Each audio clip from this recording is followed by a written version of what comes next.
My name's Peter Stanton. I'm the publisher of the Worcester Business Journal, and the boss, Chris Prosser, standing right over there, said to me, enough of the schmoozing, let's get on with the program. Everybody's here early, and we've got, I think, a terrific program ahead of us, so we're looking forward to it. It's my pleasure to welcome you to our Solar Energy Power Breakfast. And I think we all recognize that our state has been a leader in the field of renewable energy for quite some time. And under the new Baker administration, it's clear that leadership role will continue.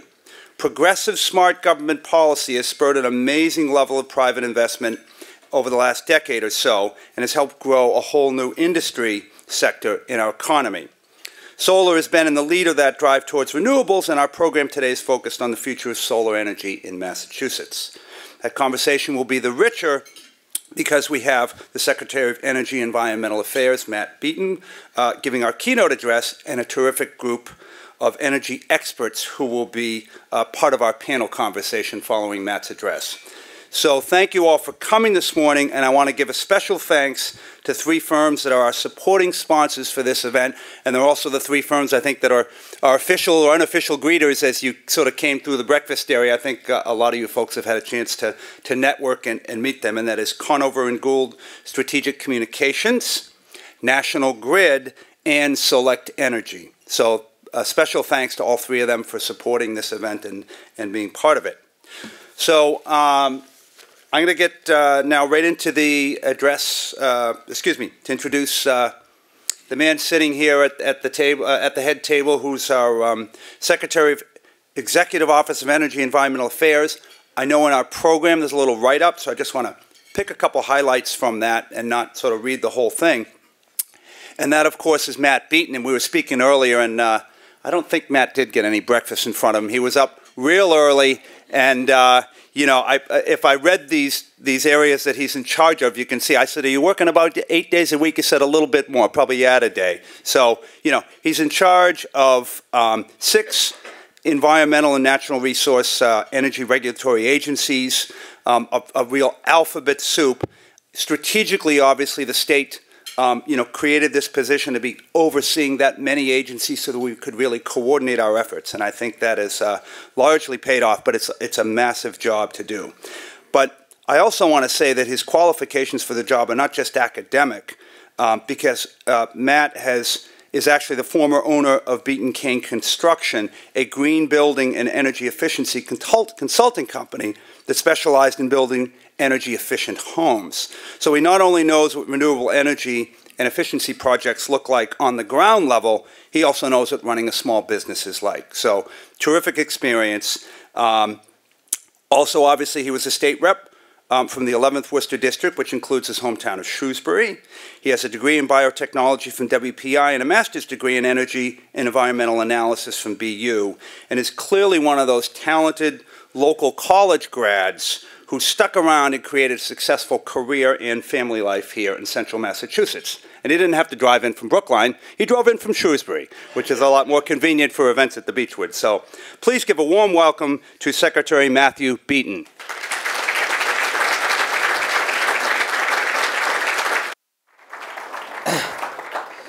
Thank you all. Wow, I can do this from here. I can walk around. This is great. Thank you all very much for the opportunity to be here with you. Thank you to the Worcester Business Journal, the Beechwood. It's wonderful to not have to do the commute so early in the morning today and be a little bit closer to home and see so many familiar, friendly faces here. I would like to just quickly acknowledge 2 folks that are here. I know State Rep Hannah Kane is here. I saw her in the background somewhere. There she is over there. And the newest addition to our team, our new superstar at the Department of Energy Resources, our new Commissioner Judith Judson is here today as well.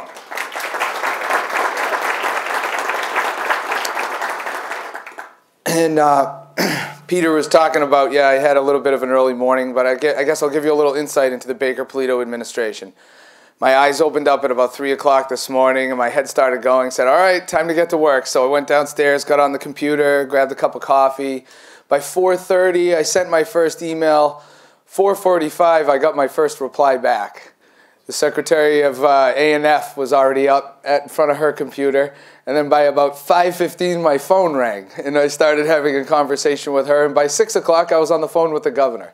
So that's a little insight into the work that this administration is putting into this, especially in the early days, because it feels like we've been at this for about 4 years, and we haven't even hit the 4-month mark yet. And you know what the first couple of months was all about, especially through that month of February, and that really delayed a lot of the things we were trying to accomplish. And now we really feel like we're getting in our groove, and we're really hitting our stride and starting to implement and accomplish a lot of the things that we set out. And in one of them, as you can imagine, especially in my secretariat, is addressing a lot of our energy challenges. We have some great energy challenges. It's been no secret. Anyone who's paid attention to the governor throughout his campaign, and certainly since he's been governor, and then also my remarks since I've started, is a great effort to strike that balance, that fine balance between addressing the high cost of electricity and energy in Massachusetts and in our regional partnership in New England, and also continuing to make Massachusetts a leader in renewable installations and energy efficiency. And that can those two interests can be competing at times, but we think there are also a number of creative ways for us to be able to find commonality and having those interests not compete with one another, but build off of one another. And those are the things we're looking forward to put into place as we get into our policy development. But everyone here, we're here to talk about solar today, and everyone in this room is well aware that Massachusetts is a national leader in solar energy.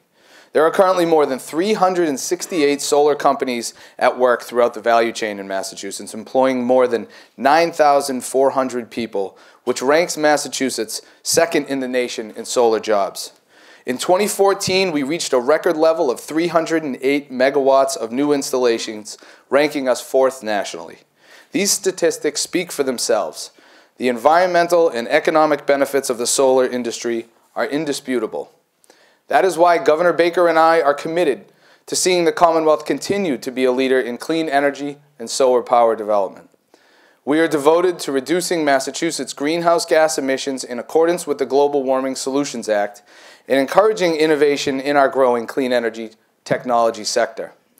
We look forward to exploring new innovative ways to make solar more affordable and more accessible to low-income populations. We will work closely with the utility companies to create grid modernization plans, which will ultimately lead us to a smarter grid that will support the long-term viability of solar and will guarantee that we have the infrastructure in place to adequately transmit electricity from renewable sources. We will continue to diversify Massachusetts' energy portfolio, encouraging the development of renewable energy resources and clean generation like solar, wind, and large-scale and small-scale hydro. As you may be aware, we recently reiterated our goal of achieving 1,600 megawatts of solar energy in Massachusetts by 2020. To that end, we have all been anxiously awaiting the conclusion of the Net Metering and Solar Task Force, which has been looking into the long-term viability of net metering and developing recommendations on solar initiatives. Last week, the task force submitted its report and recommendations to the legislature. We will use the task force report to work with the legislature, you, the energy community, and stakeholders to achieve continued solar growth and establish a framework for a sustainable solar program with reasonable ratepayer costs. I recognize the urgency of moving quickly on this matter. I've already begun conversations with our legislative partners, and I am committed to moving this process along as quickly as possible. As I have said before, any future incentives must be at the appropriate levels to continue driving the solar industry forward, while also ensuring that the ratepayers who fund the programs are not paying more than is necessary to reach our installation goals. Any increase in the solar net metering cap must be accompanied by meaningful changes to the incentive program. While it will take work, the goal is simple: aligning solar incentives to the actual cost of development. And I am confident that we will be able to get this done in a way that keeps Massachusetts moving forward and staying a national leader. Beyond working on a new, improved solar incentive program, EEA has several programs intended to increase the adoption of solar energy throughout the Commonwealth. Solarize Mass is a grassroots education and marketing campaign run by the Department of Energy Resources and the Massachusetts Clean Energy Center, which offers residents and businesses discounted pricing for solar systems. The Mass Solar Connect program partners with Massachusetts-based nonprofit groups to increase education about solar electricity while also reducing the cost for group members to go by the way of solar. In addition to these programs, Judith might get mad at me here because I'm teasing you all a little bit, DOER and CEC are currently in the process of developing new programs that we look forward to rolling out in the future very, very soon. Sorry, I can't give you more yet, but more to come on that in the very near future. And as I mentioned earlier, the rapid growth of the solar industry in the Commonwealth and the Baker-Polito administration's commitment to supporting the growth in the solar industry, I am happy to announce that last month, Massachusetts reached more than 800 megawatts of solar electricity, bringing the Commonwealth more than halfway to its goal of 1,600 megawatts by 2020. The 841 megawatts of installed solar electricity is enough to power more than 128,000 average Massachusetts homes and is responsible for reducing greenhouse gas emissions equal to taking 73,000 cars off the road. This is fantastic news, and I very much look forward to building upon these successes and working with the legislature and all of you here today to achieve the next 800 megawatts and beyond. I greatly appreciate the opportunity to be here with you all today, and I think we're going to have an opportunity for a few questions, as I imagine there's probably many in the audience. Okay, thank you. There's a couple of minutes. Right? How long did it take to reach the first 800, and are we going to get the second 800 going before 2020 or right on schedule, or how? I wish I had the crystal ball to give you the answer to the last bit. Honestly, I am very confident that we will have the ability to hit the 1,600 megawatts, certainly by 2020. And with the right model in place and the right legislation that gets passed to set the new framework for the future, and the continuing decline of the cost of installation, both on the soft cost side and the material cost side of solar, I think as time goes on, we'll be able to far surpass that 1,600. So to be able to look forward to give an actual date, I'm confident. That is a goal.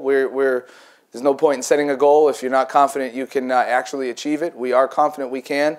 And as far as how long did it get here, I think by 2007 we had 2 megawatts online, and now we have 841. So in, 8 years, we're able to see that growth.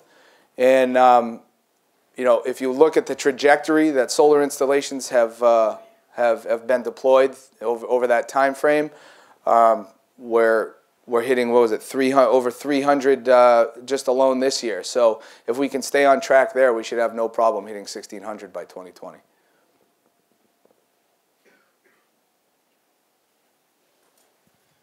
In the final task force report, there was no clarity in terms of grandfathering all existing net metering contracts into the future.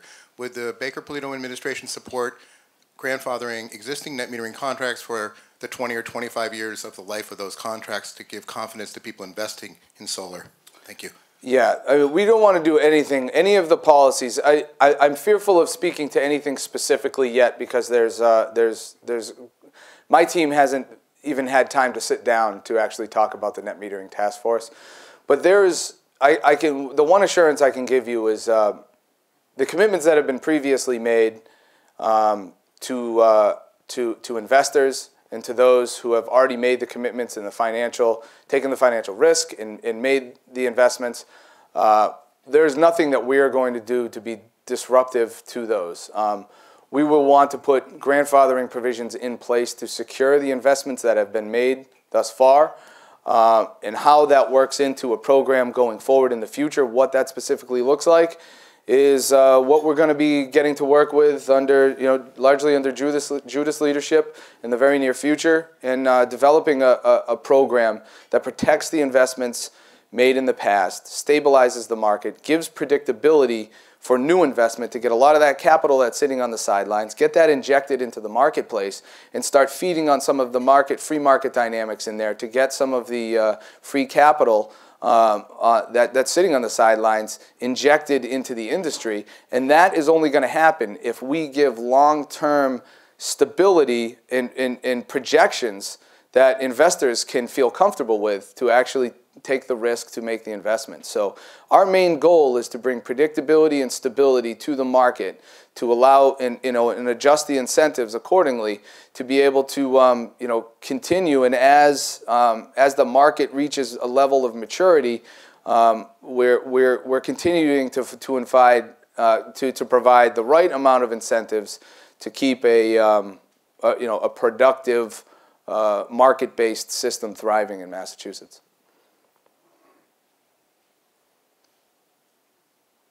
Silence. Here we go. Hello, Brian. How are you, sir? Good. How are you, sir? Can you speak to the timing a little bit, if you would, please? You mentioned that the incentives and the cap for the net metering would be tied together, but the timing is very critical to the industry. Yeah. And your thoughts on how long it'll take. Yep. So we've hit the cap in the national grid territories and the public-private territories, and there's still space. Anything under 25 megawatts for residential installations is still on the table. That's not applicable to those caps. And then Eversource's territory is also open. However, there's obviously a lot of demand that is in the pipeline right now, and something needs to get done.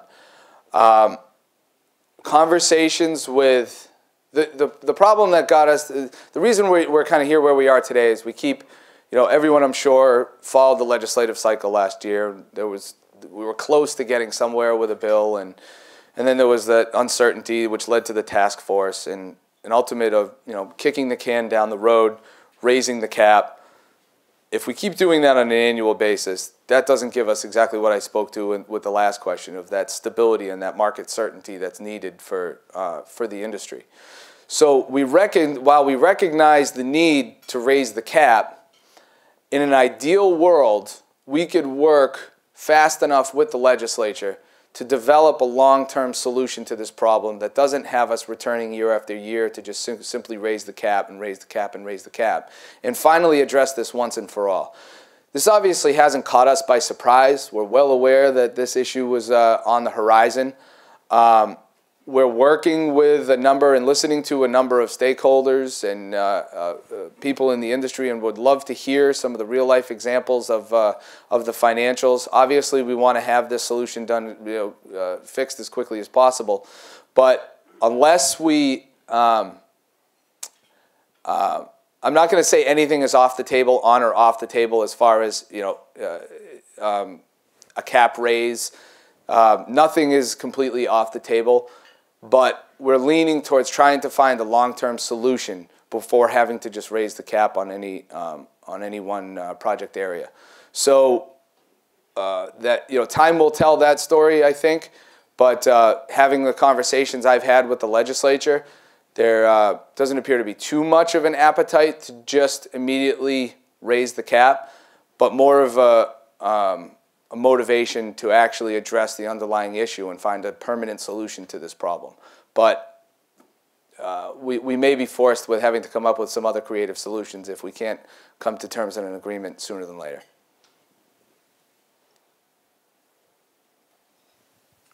Hi. From Andover, Mass. We're one of the towns that has not yet signed a net metering agreement with someone. And over 150 towns have signed net metering agreements where they've been able to really save a lot of money over the next 20 years. And municipal governments are just so difficult to predict with the rising and falling fossil fuel prices. It's almost like a national security issue where we can predict our budgets much better with having solar in the mix. So for those of us who haven't jumped on that bandwagon, what hope is there for us to then reap this benefit of 20-year stability? One of the most encouraging sectors of, inside the overall solar industry is the public sector, because there's a net benefit to the overall public. That is the general perception. Funny that you actually say that, because the governor and I were talking about this morning. I was letting him know I was coming here, and we were just chatting about the solar industry. And he's very encouraged about the municipal side of solar and the promise that there is for municipalities, because we view it almost as a type of local aid that is available for municipalities that finds its way back to the taxpayer ultimately. And any opportunity for us to deploy resources and come up with new programs to help municipalities is certainly something that the administration is certainly going to be addressing, and hopefully with the legislature continuing to create a solar program that is attractive to municipalities for the very reasons that you stated. Yes, thank you for taking your questions. In 1997, we started the concept of transition from a regulated grid to a deregulated grid. Would you entertain the possibility of transitioning from a fossil fuel grid to a renewable grid using that same concept? At 400 megawatts, at an incentive rate of 285, you'd be spending less than a third of a cent a kilowatt.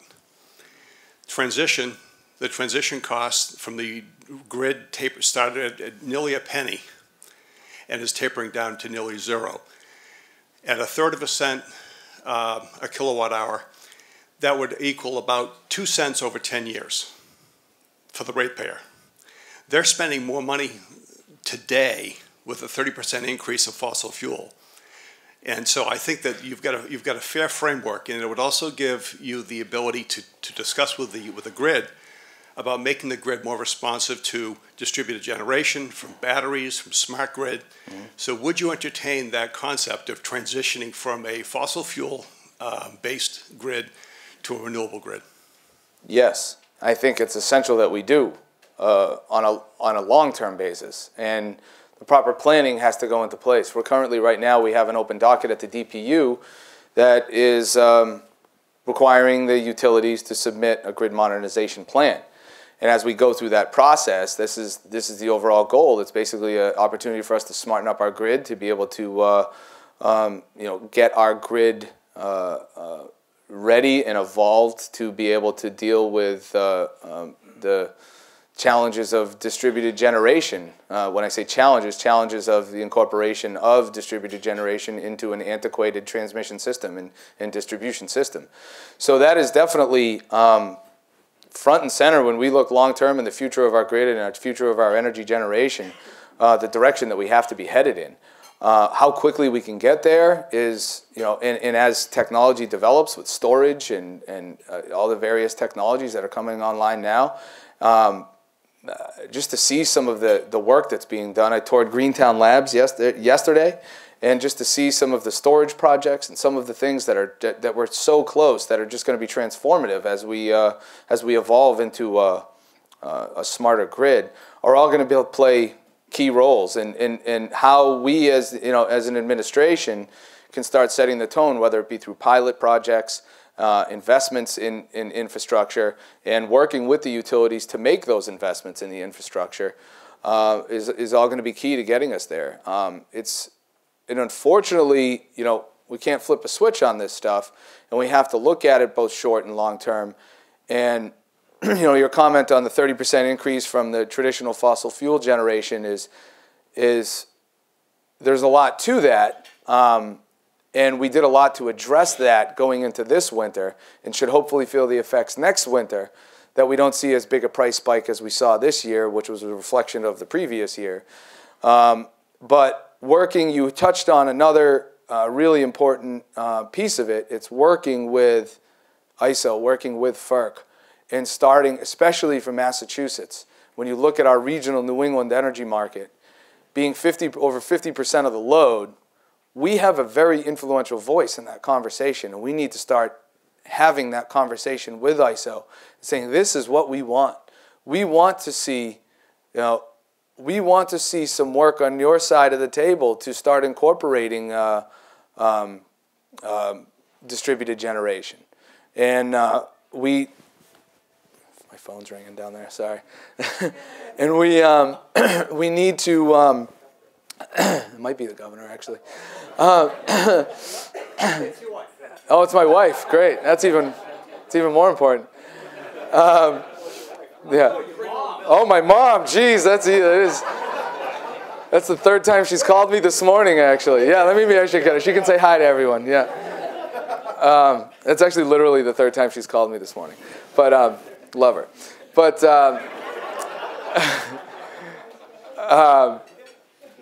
but working with ISO to be more responsive to all renewables, whether it's solar, wind, and incorporating that into the base load is going to be a critically important effort.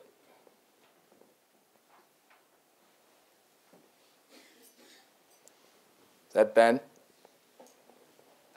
Yeah, hi, Mr. Secretary. Hey, how are you? 20 by 2020, right? That's right. So I'm sure you're aware, Mr. Secretary, that in Massachusetts we have a way of hitting our solar targets far ahead of schedule, right? So, it was the case that a few years back when the goal of 1,600 megawatts by 2020 was originally set, it was a very ambitious goal at the time, and now it actually looks like, if we just continue growing at the same rate we've been growing for the last few years, we could hit that goal well ahead of schedule. And as you're probably aware, we've been seeing a lot of support recently around this idea of setting a goal of getting 20% of our electricity from solar within the next 10 years, which again is a very ambitious goal, but at the recent rates of growth that we've seen is entirely achievable.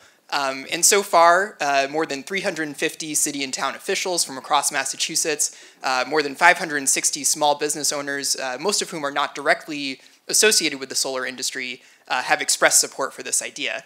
And so I guess I wanted to get a sense of, a few months into office, what do you think about this idea of setting a goal of 20% solar by 2025, and is it something that the administration could support? Yeah, I think it's a wonderful idea. I think it's I would love to get there. I'm hesitant to say, at this point in time that we're fully committed to that number, because right now solar makes up about 1% of our electricity generation. And 20% by 2020, with the current framework of incentives that we're talking about, or more incentives, and how the roadmap to get there and how much it costs I've yet to see really the numbers on when I have to consider the overall big picture of trying to strike that balance of always being constantly reminded by this this thing. Many of you have probably heard this already, but I have this image of the 85-year-old lady sitting at home writing her utility bill out every day.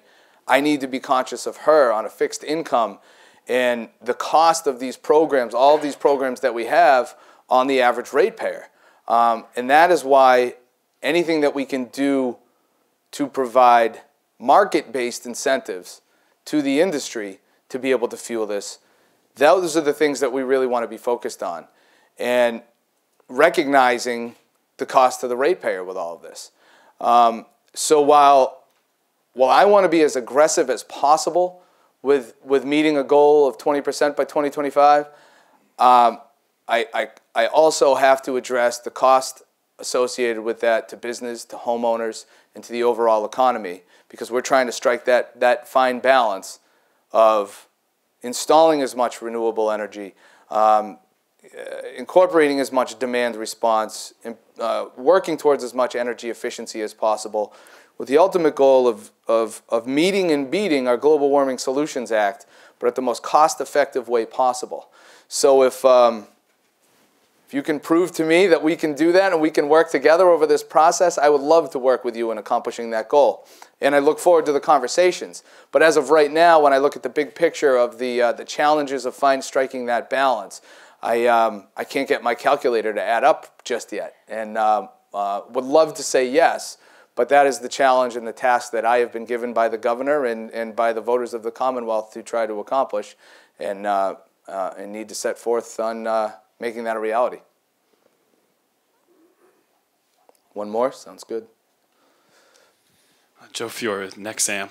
Appreciate your comments. Very insightful. I think one of the things you hit on was the 1% that generation makes up. Solar generation makes up about 1% of our total portfolio. I think as solar developers, we look at that as just an enormous opportunity, and that oftentimes the conversation is framed by costs. When you really look at the costs, a big part of it, I think you'd agree, is based on the fact that we're at the end of the pipeline, that there are natural gas constraints that that add to that, and it's not really solar, it's not really energy efficiency that is contributing to the 30% spike we've recently seen. So I guess with all that said, we're coming up on this. We've hit this cap in National Grid, and as solar developers, we've ramped up. Community shared solar right now is able to offer every single electric paying resident in the state a discount on their electricity. It's a huge opportunity, and solar developers have realized that and have really expanded their pipeline. And now we have to tell the hundreds of customers we signed up that, quite frankly, we don't know. We don't know in the near term. We have a project that's fully developed, fully permitted, but there's this cap. And we don't know when that project's going to really be able to come online.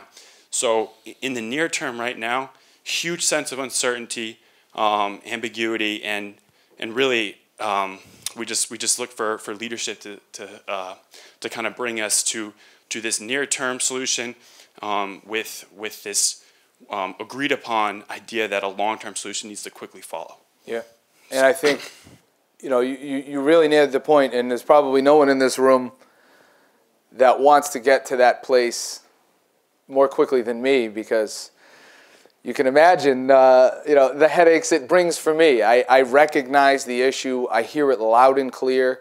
Unfortunately, we've known this issue we've seen it coming for a long time, and there hasn't been that motivation. And if we just keep doing the ways of old over and over again, we're just going to find ourselves back in this, having the same conversation next year and the year after and the year after.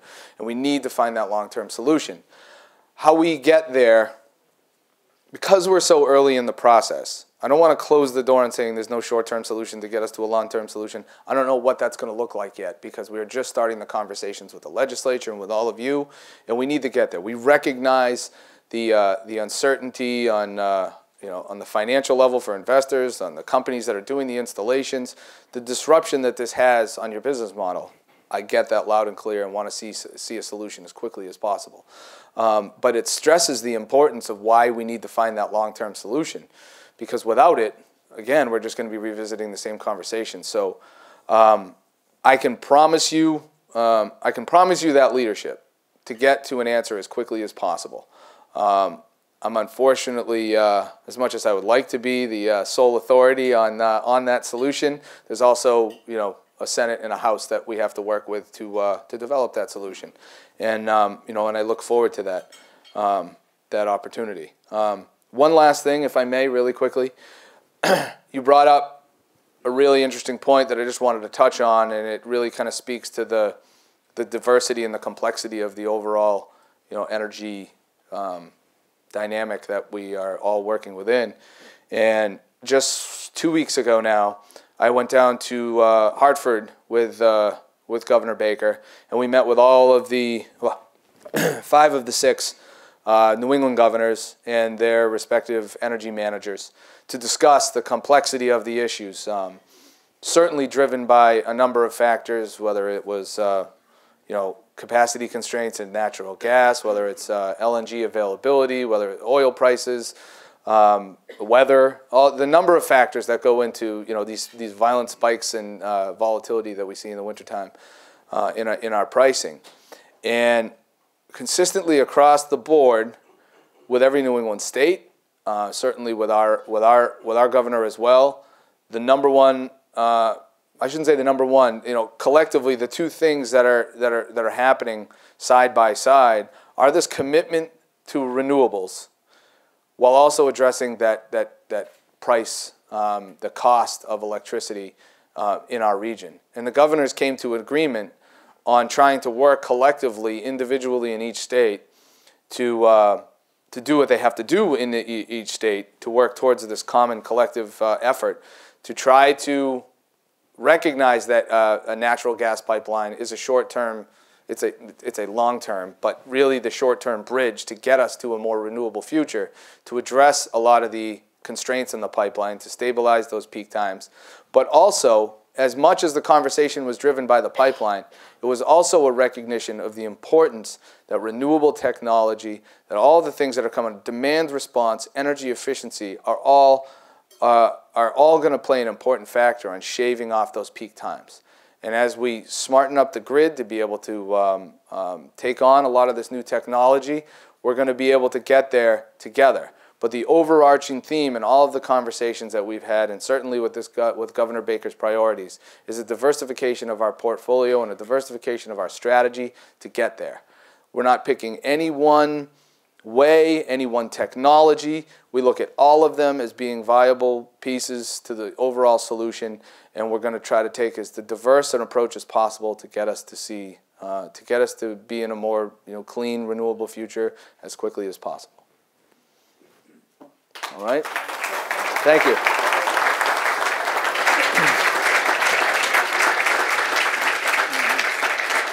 So, Matt, thank you so much. I want to give Matt, what's the threshold on gifts? Is it like $50? $50, $49.95. Lovely hardcover book, Heart of the Commonwealth. Matt doesn't need to be sold on the beauty of Central Mass, but I just want to say thank you so much for not only your comments, but for taking a bunch of questions.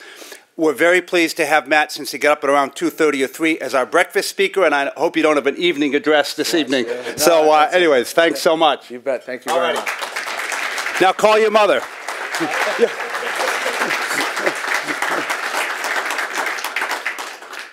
So, okay. All phone calls from your mother is a reason to actually stop the program and take it, I think. We do allow that. It's in the small print. Anyways, terrific address. I think it really sets the table for stage B of our conversation, which is our panel. And I'm not going to introduce everybody. I'm going to introduce David O'Connor, our moderator, and then what we'll do is we'll ask everybody who's already got a name tag, so you know where you're sitting, to kind of just come up once I get David up here, and then he'll get into everybody's CVs and lead the conversation from there. So David, as you can see in your program, is the Senior VP for Energy and Clean Technologies at ML Strategies. He's been a leader and problem solver in the public and private sectors for more than 30 years.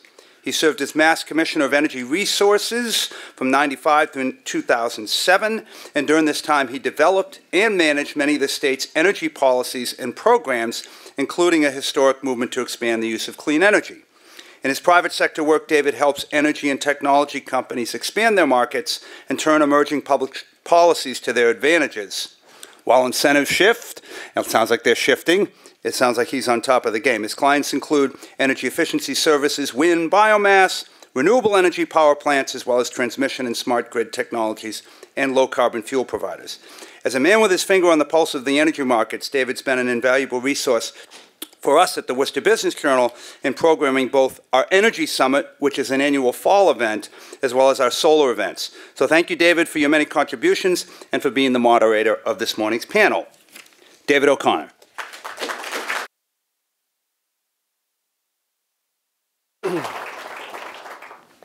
Good morning, everyone, and thank you all for being here. I want to thank Peter Stanton and his team, particularly Chris Prosser, for the opportunity to be here today and for a very enjoyable and collaborative relationship over the years. It's always been fun, and it's great to get to Central Massachusetts and really understand the issues that are percolating here. I think in many ways, this is one of the most innovative parts of the state. Lots of new businesses, lots of new business activity out here, and so it's really great to be here and understand the things that are on your minds, the questions you have, and to try to put together panels really that can answer some of those questions. So I'm delighted to be here. Before I get into the panel today, I just want to thank Secretary Beaton for being here. Obviously, he's a hometown prodigy, and so in many ways, I'm sure this is one of the more enjoyable experiences for him. But I have to say that I can't remember a time when someone has come into office with so many significant energy issues facing them all at once, coming from every direction, not just within Massachusetts, but from around the region and beyond the region. So with all those, many new issues and initiatives and questions, I just can't say enough about how Secretary Beaton has managed the process of putting together an outstanding team and really beginning to address those issues. I just would say that the net metering task force on solar energy is just one very vivid example. A task force which started out with a really difficult challenge and pulled together a very strong and informative piece, which I think really will be a very good platform for the legislature and for the administration going forward to figure out how to solve this conundrum. So well done, congratulations. And I want, on a personal note, just welcome Judith Judson to the Department of Energy Resources, the new commissioner there. I think Judith has been in the job less than a week, so she's still beginning to get her feet planted on the ground. But Judith and I served together previously in state government when I was in that job at the Department of Energy Resources, and she was a commissioner at the Department of Public Utilities. It was a great relationship then, and it's terrific to have you back, and I think you're going to add an enormous amount of strength, intelligence, and good judgment to the decisions that have to be made. So welcome to Judith, and thank you to Secretary Beaton and to Governor Baker, because I certainly think that the kind of team that you're seeing here and the attention on energy. I mean, I think it's fair to say that energy has been at least among the top 1 or 2 or 3 issues the governor has been addressing since he took office. He really does understand the importance of the energy issues to the business climate here in Massachusetts and to our environmental policy and goals. So he's really been very attentive to that, not least exemplified by the visit to Hartford and his ongoing conversations with the other governors around the region. So I think what we're going to see coming out of this administration is really a very comprehensive and proactive strategy to address these issues. And I think the timing for us is very good for that. So we're in good hands. The panel that we now have is really going to be an attempt to take a look at some of the more granular details of the solar policy framework, the business activity that's going on, and where we can expect solar to be going in the future. And I think it's fair to say that there's major questions yet to be answered, as the Secretary indicated in his remarks. The panelists that we have, I think, bring a really terrific range of talent to that question. And I want to just take a moment to sort of frame that for those of you who may not be intimately familiar with where we are with solar policy in the Commonwealth. And so let me just set the stage for those who may not spend every day immersed in these details by saying that for a number of years now, there have been 2 basic mechanisms for encouraging solar development in the Commonwealth, one of which has been a renewable energy credit, a solar renewable energy credit, which basically provides a tradable credit to anyone who produces electricity using solar energy that can be resold and provide that owner with revenue. So that's been one mechanism that's been in place for a number of years. And then in parallel to that, but different, is something that's known as a net metering credit. And that credit basically allows a solar facility to essentially credit back to its account any production of electricity that it either uses on site or exports to the grid. So the combination of those 2 incentives have fueled a dramatic expansion in solar development activity in the Commonwealth. And I think it's fair to say that each of them has been under a lot of scrutiny over the last few years. And the question really before the legislature and before this administration is, are they set at the right level?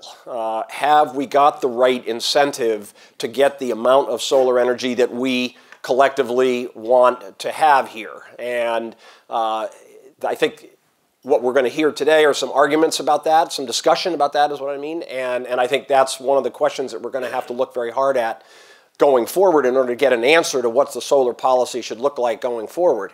But there's no question that those have been among the richest incentives in the country combined. I've heard it said from several sources that it is the most generous solar incentive structure in the country.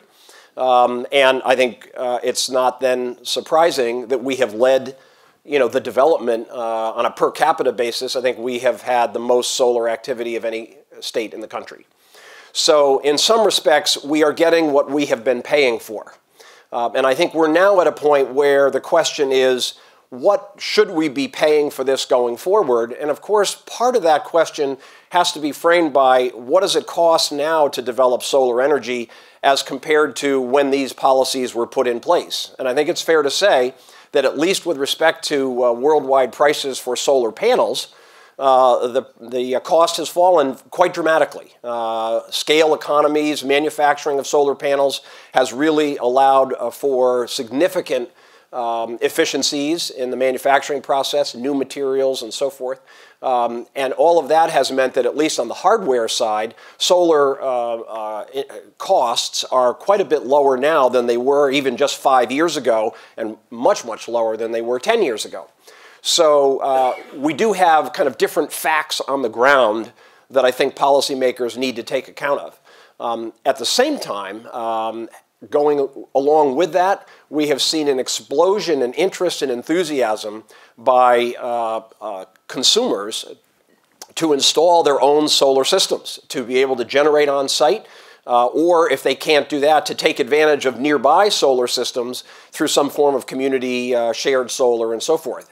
So the combination of lowering prices and really dramatically increasing demand from the consumer side has created an opportunity to really do what we've done and to do more of it. So the question now is going to be, what's the pathway forward? One of the ways in which the legislature previously has, shall we say, balanced this combination of incentives has said, all right, we'll have these incentives, the solar renewable credit and the net metering task force credit on the one hand, but we will, at least for the time being, set limits on how many projects, how much capacity, solar capacity, can qualify for those.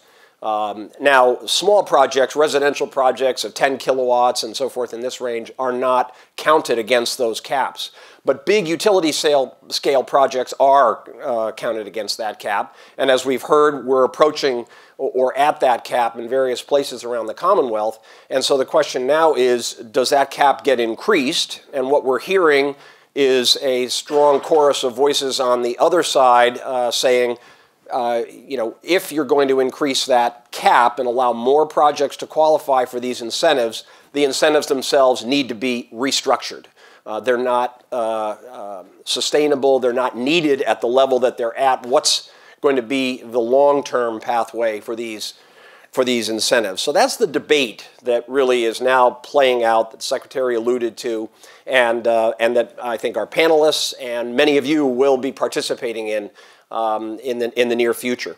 So with that, let me just say we've got three terrific panelists to help us think through these questions and issues. We've got Tim Roughan, who's Director of Energy and Environmental Affairs. And let me just ask my three panelists, if you would, to come up now. So Tim and Craig and Bill, let me let you take your seats, and then I'll do the introductions.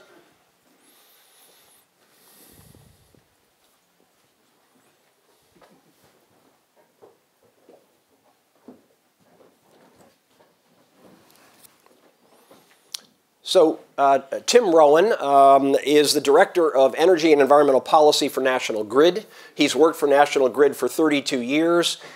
He has had a whole series of important managerial jobs there, and he is by any measure the man on the front line with respect to solar energy build-out for the company, and really right on the front lines of figuring out what the company thinks should be the framework for the policy going forward for solar activity. National Grid, I think it's fair to say, gets credit for having accomplished the most solar installation in the Commonwealth, certainly on a per capita basis, and has worked, I know, very hard to streamline the interconnection process, and some of the other issues. So this is a utility company that has shown it is supportive of solar energy and wants to fulfill the goals that the Commonwealth has established. At the same time, without stealing any thunder from Tim, I will say that I'm certainly aware that they are now looking closely at what's the effect of these policies on the rest of their ratepayers. And so Tim will talk more about that issue. But Tim, thank you very much for being here today. Following Tim, we're going to hear from Bill Stillinger.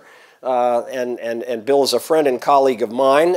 He is the president of PV Squared, which is a solar and electrical contracting company based out of Greenfield, Massachusetts, but doing work around the region. Bill is also a member of the Solar Energy Business Association Board of Directors, the Solar Energy Business Association of New England Board of Directors.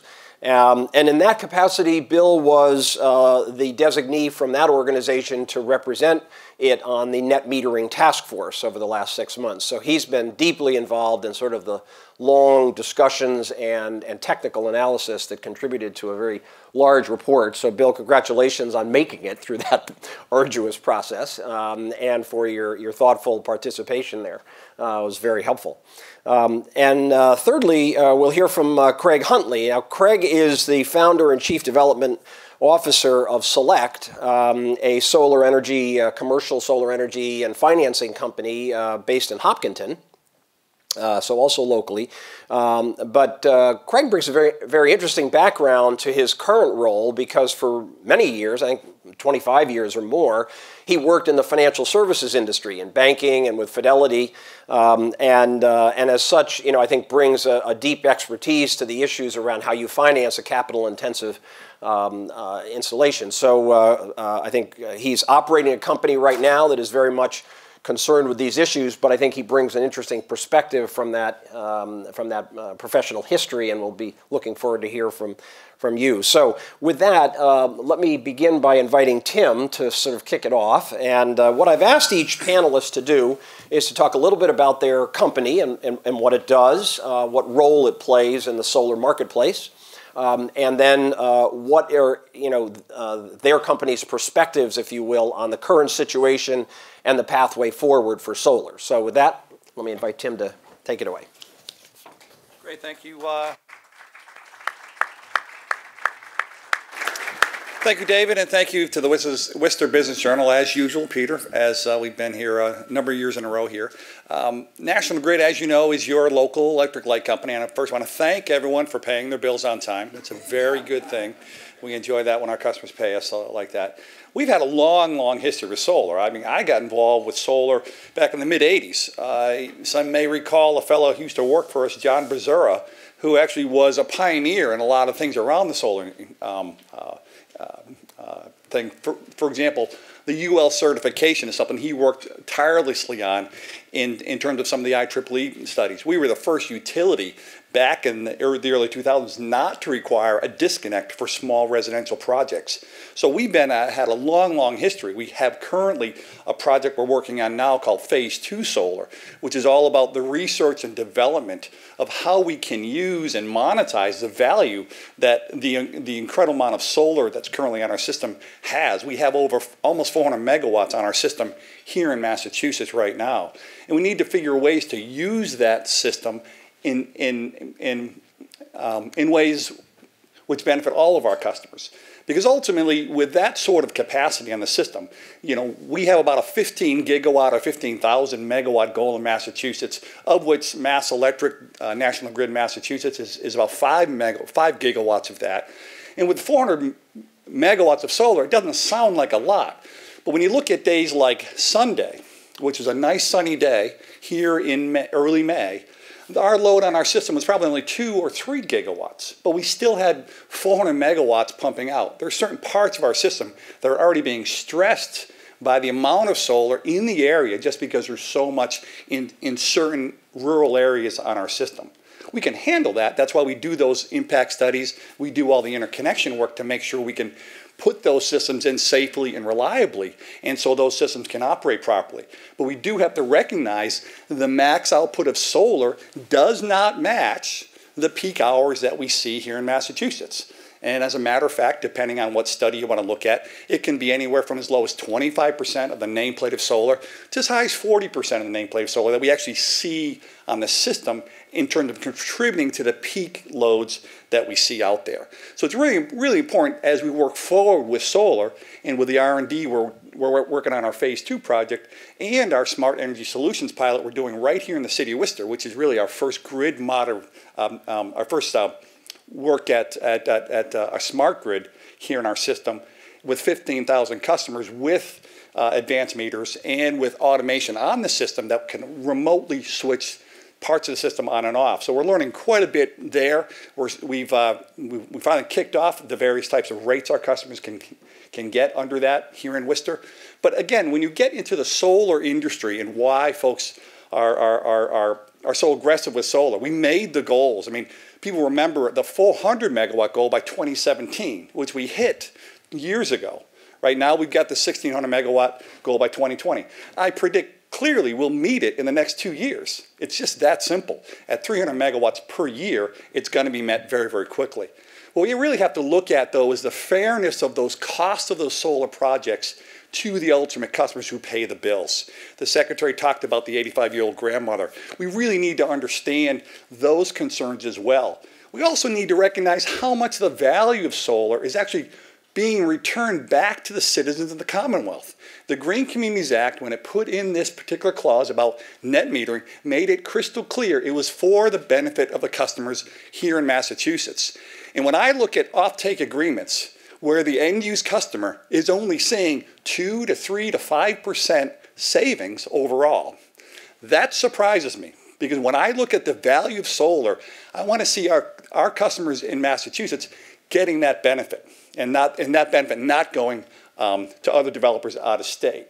That's our challenge here. We're kicking off a program in Rhode Island today called the Renewable Energy Growth Program.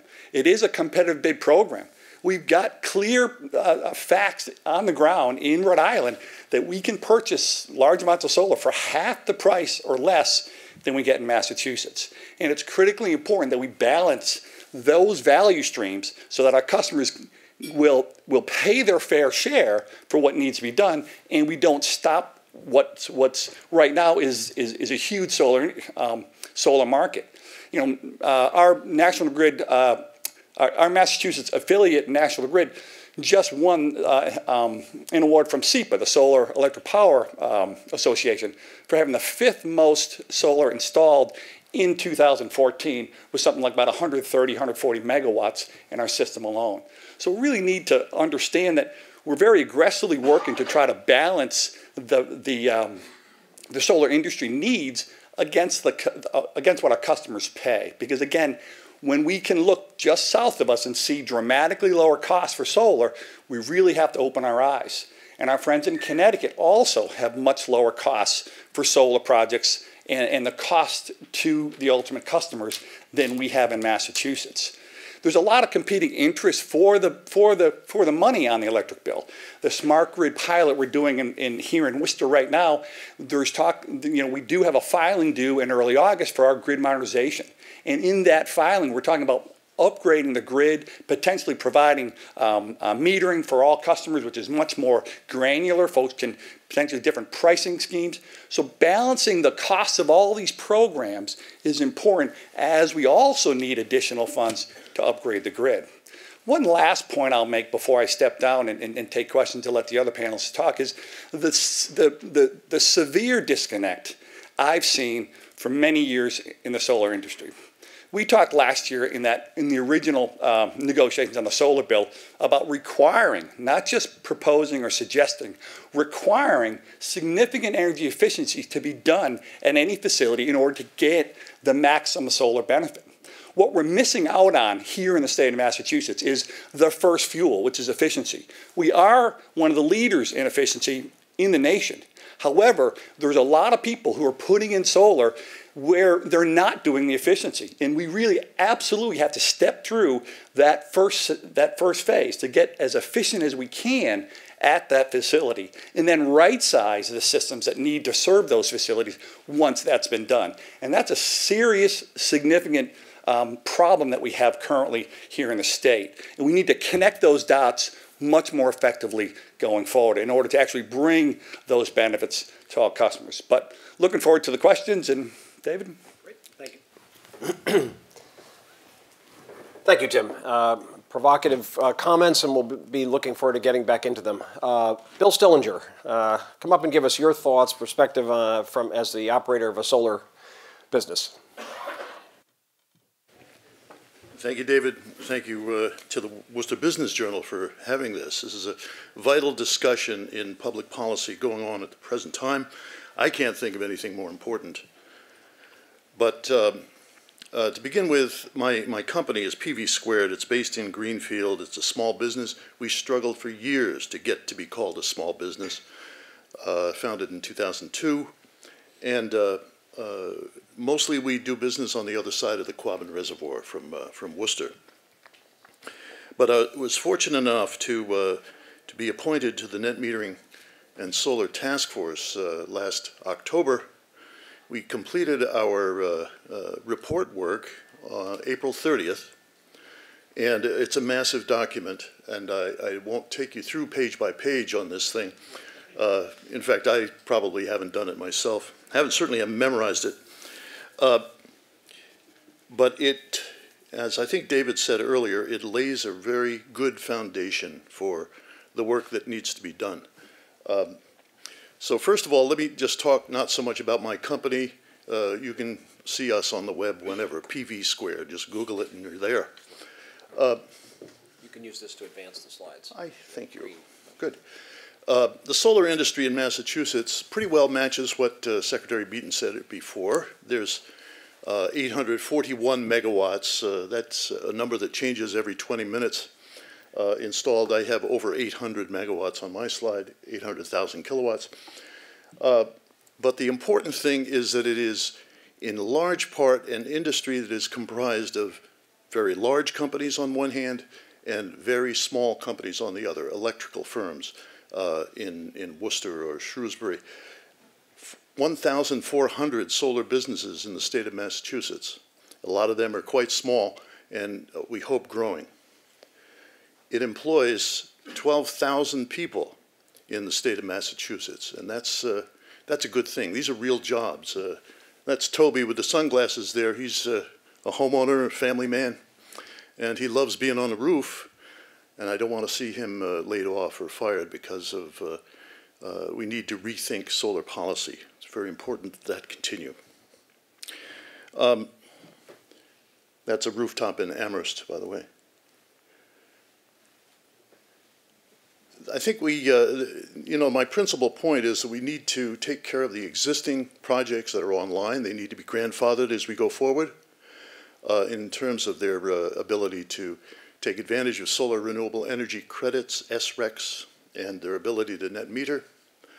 And we certainly have got to raise these net metering caps as soon as we can.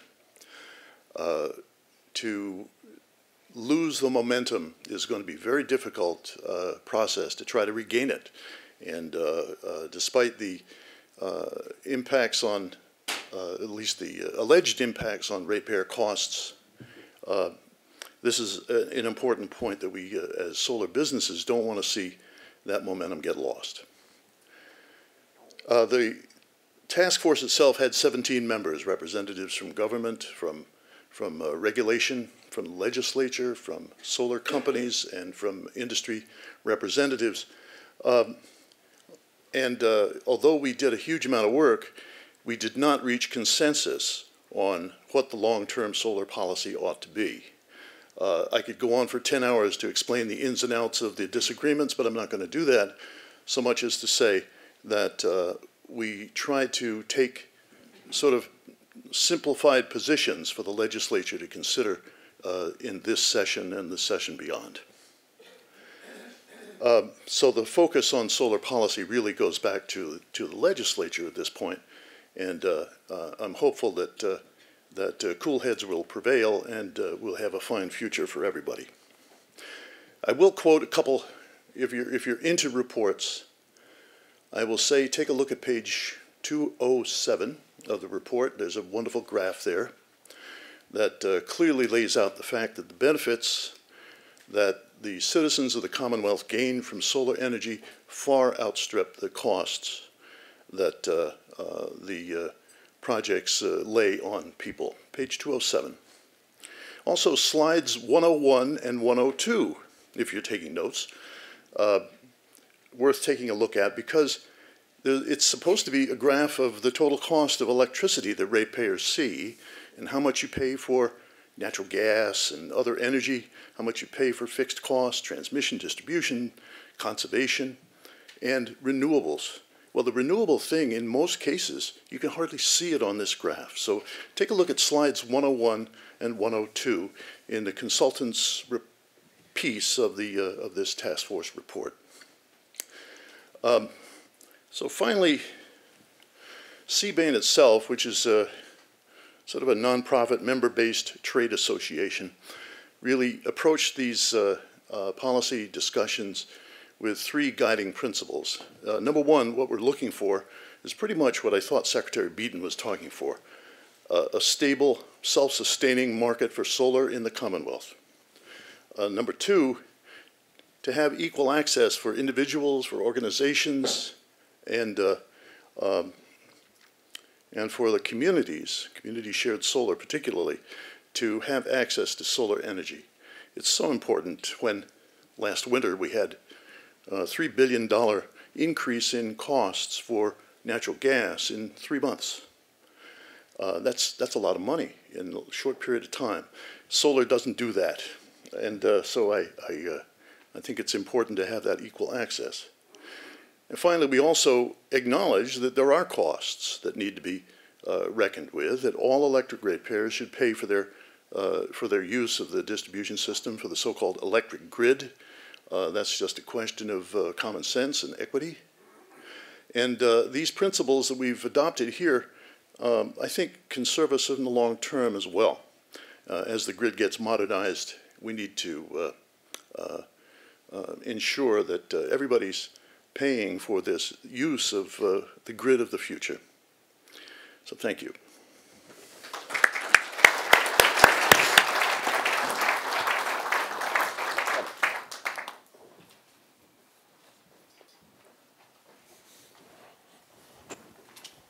Good morning, everybody. How are you? Good, good. My name's Craig Huntley. I'm one of the founders of Select Energy Development. We're a solar developer, installer. We own and operate systems, and we're housed right over here in Hopkinton, Massachusetts. Just to give you a little background on our firm, 6 years ago, 3 of us got together. We used to jokingly call ourselves 3 guys and a laptop. Well, that 3 guys and a laptop has grown to 34 full-time employees, and on any given day, we've got 40 workers out in the field installing commercial solar primarily. Our market space is generally Massachusetts. We've worked in Rhode Island as well as Connecticut. And as of this week, we've finished just over 18 megawatts of projects, 140 different roofs, primarily business owners, small business owners, large business owners, not-for-profits, faith-based organizations, municipalities. So our business is to work with the customer that owns a small business or the town that needs savings and make sure that we can deliver that sort of economic advantage. I want to commend the Worcester Business Journal for putting this meeting together, because I think you've probably seen that there are differing opinions on where we take solar in Massachusetts.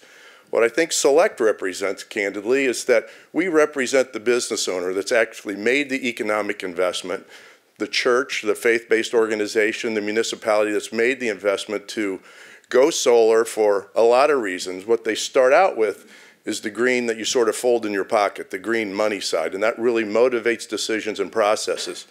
What they end up with is a very, very high sense of pride in what they've accomplished, not only for economic savings, but also for the fact that they're contributing to the green economy and helping the environment.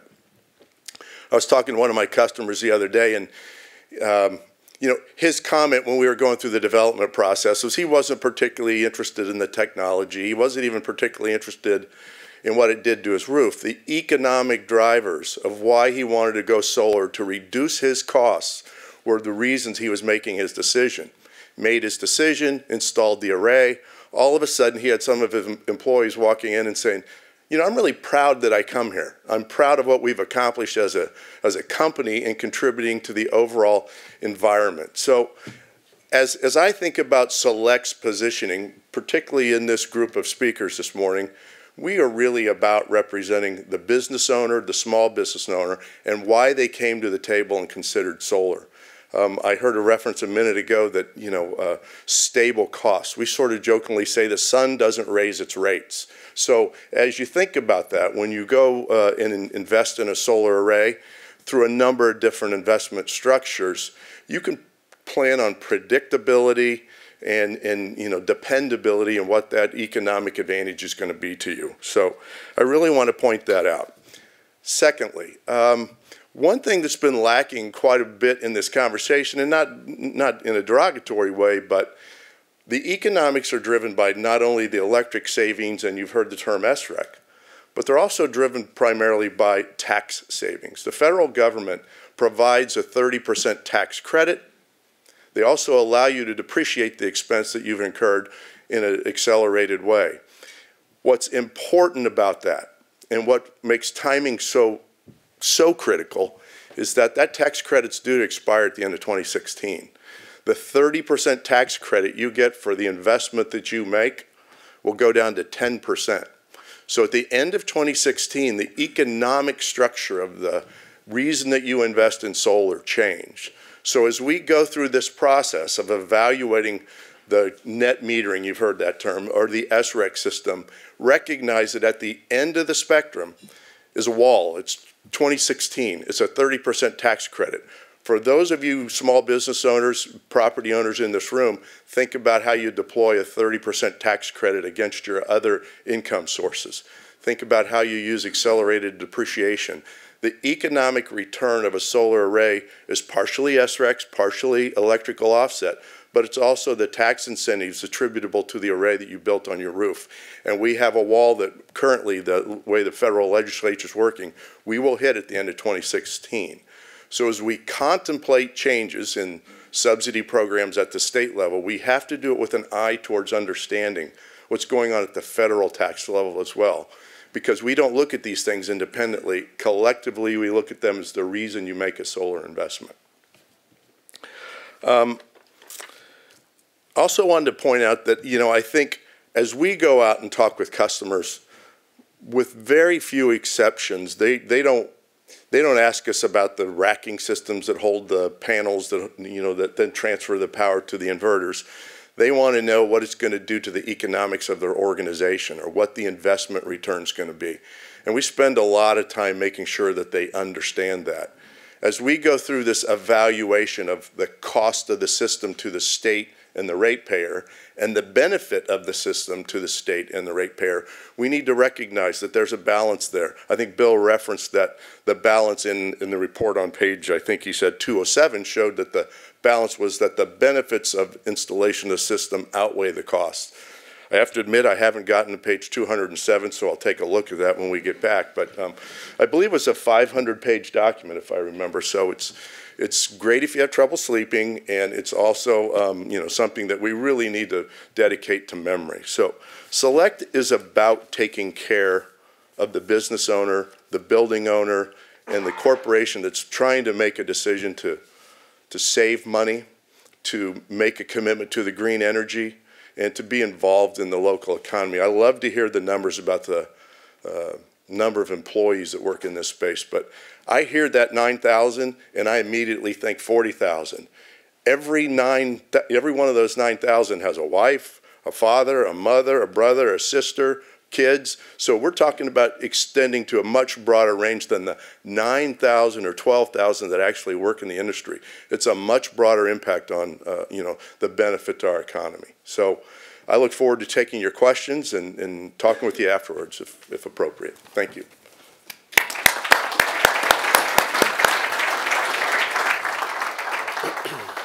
Thank you, Craig, and thanks to all the speakers. Let me get some discussion going among you. here, and then we're going to open it up to some questions from the audience. But before we do that, let me begin by picking up on a point that, Tim, you made, which had to do with the complexity of installing solar systems in an electrical grid. Sometimes people don't appreciate that, and so the kind of studies that you do and the interconnection issues that have to get dealt with, can you help the audience understand a little better what is the sort of general approach that you have to take in order to install these systems, and also address the question of, does solar help us? In other words, we have the particular problems of meeting peak demand, and oftentimes that will be, let's say on a hot summer afternoon when there's a lot of air conditioning load. Is solar making a really unique contribution to meeting those peak requirements because it operates when the peak occurs? Well, let's start with the interconnection work. The challenge we have is once we allow a customer to go online, we have to make absolutely sure that it won't cause any problems for the neighbors. You know, these systems are installed. You've seen these solar farms along Route 20 in Charlton, Stafford Street outside the city up in Leicester, et cetera, et cetera. What we have to make sure is that those projects are built on circuits that we use. Those circuits have 2,000 to 4,000 customers each. And so we have to make sure once the system goes on that circuit, it won't affect the neighbors in any way. So, and that was relatively simple for many, many years because it was very minimal solar. And the solar that went out was very small. Back, I remember the Gardner project that I talked about in 1986. We were talking about 250 watt arrays. Amazing, huge system at the time, and hugely expensive. And now we see routinely 1, 2, 3 megawatt solar farms. So the challenge is as you get more and more solar in a specific area, the interaction of that solar and that power flow back through the system to the transmission system becomes much more complicated. And that's the root of all the studies we do. We are finally seeing in certain areas, residential areas especially, certain levels of saturation. Well, we haven't had the challenge which our friends up in Unitil, up in Lunenburg have had yet. But there are isolated pockets where lots of people have done lots of big solar. And the local transformer simply can't bear that power flow back in and has to be changed out. The tariffs have always been set up where the customer who causes the problem has to pay for that upgrade. One of the things that we've seen over the last 3 years is we've been upgrading the system for DG projects to the tune of $20+ million a year of new infrastructure that's built simply to bring that power from those projects onto the grid. We have yet to really see any sort of deferral of actual work that we've had to do here, because our other challenge is that the reality is the peak in New England continues to move later in the day.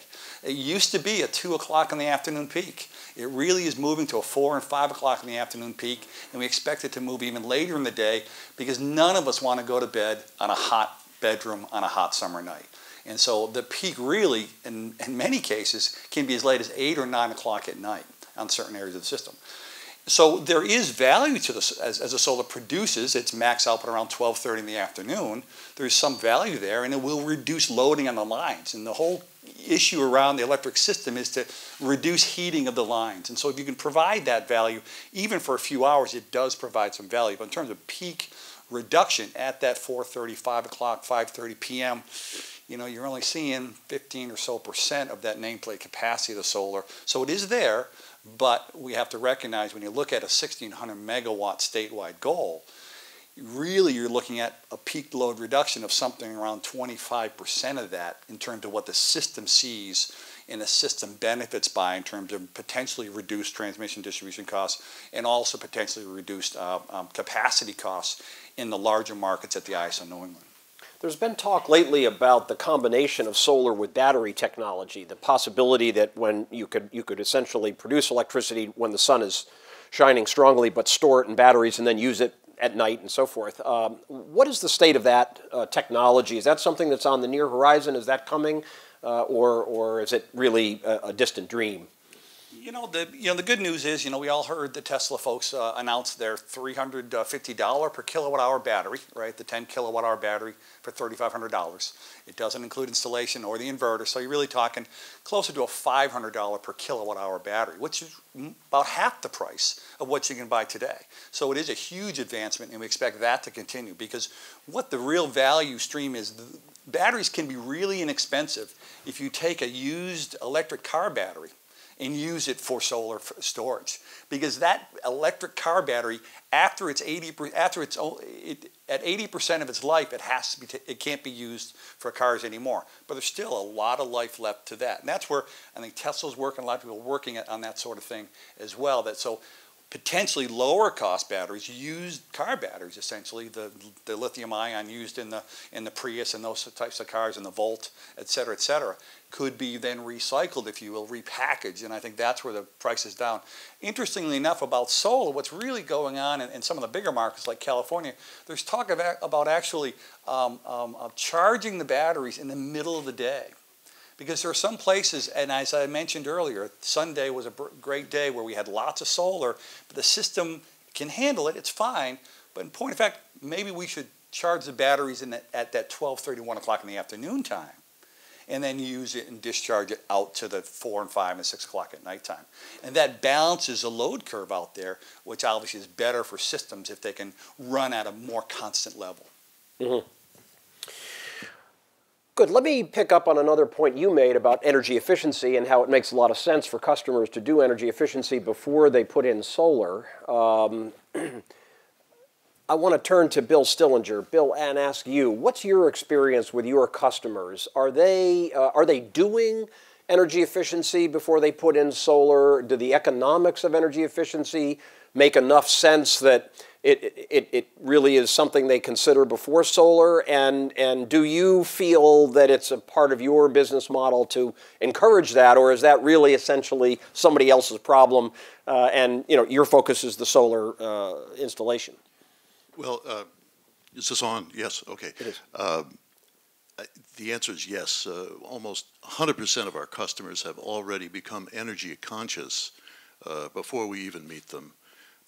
And because conservation and energy efficiency has been an ethic around for quite a few years before solar became much more affordable as it is now today.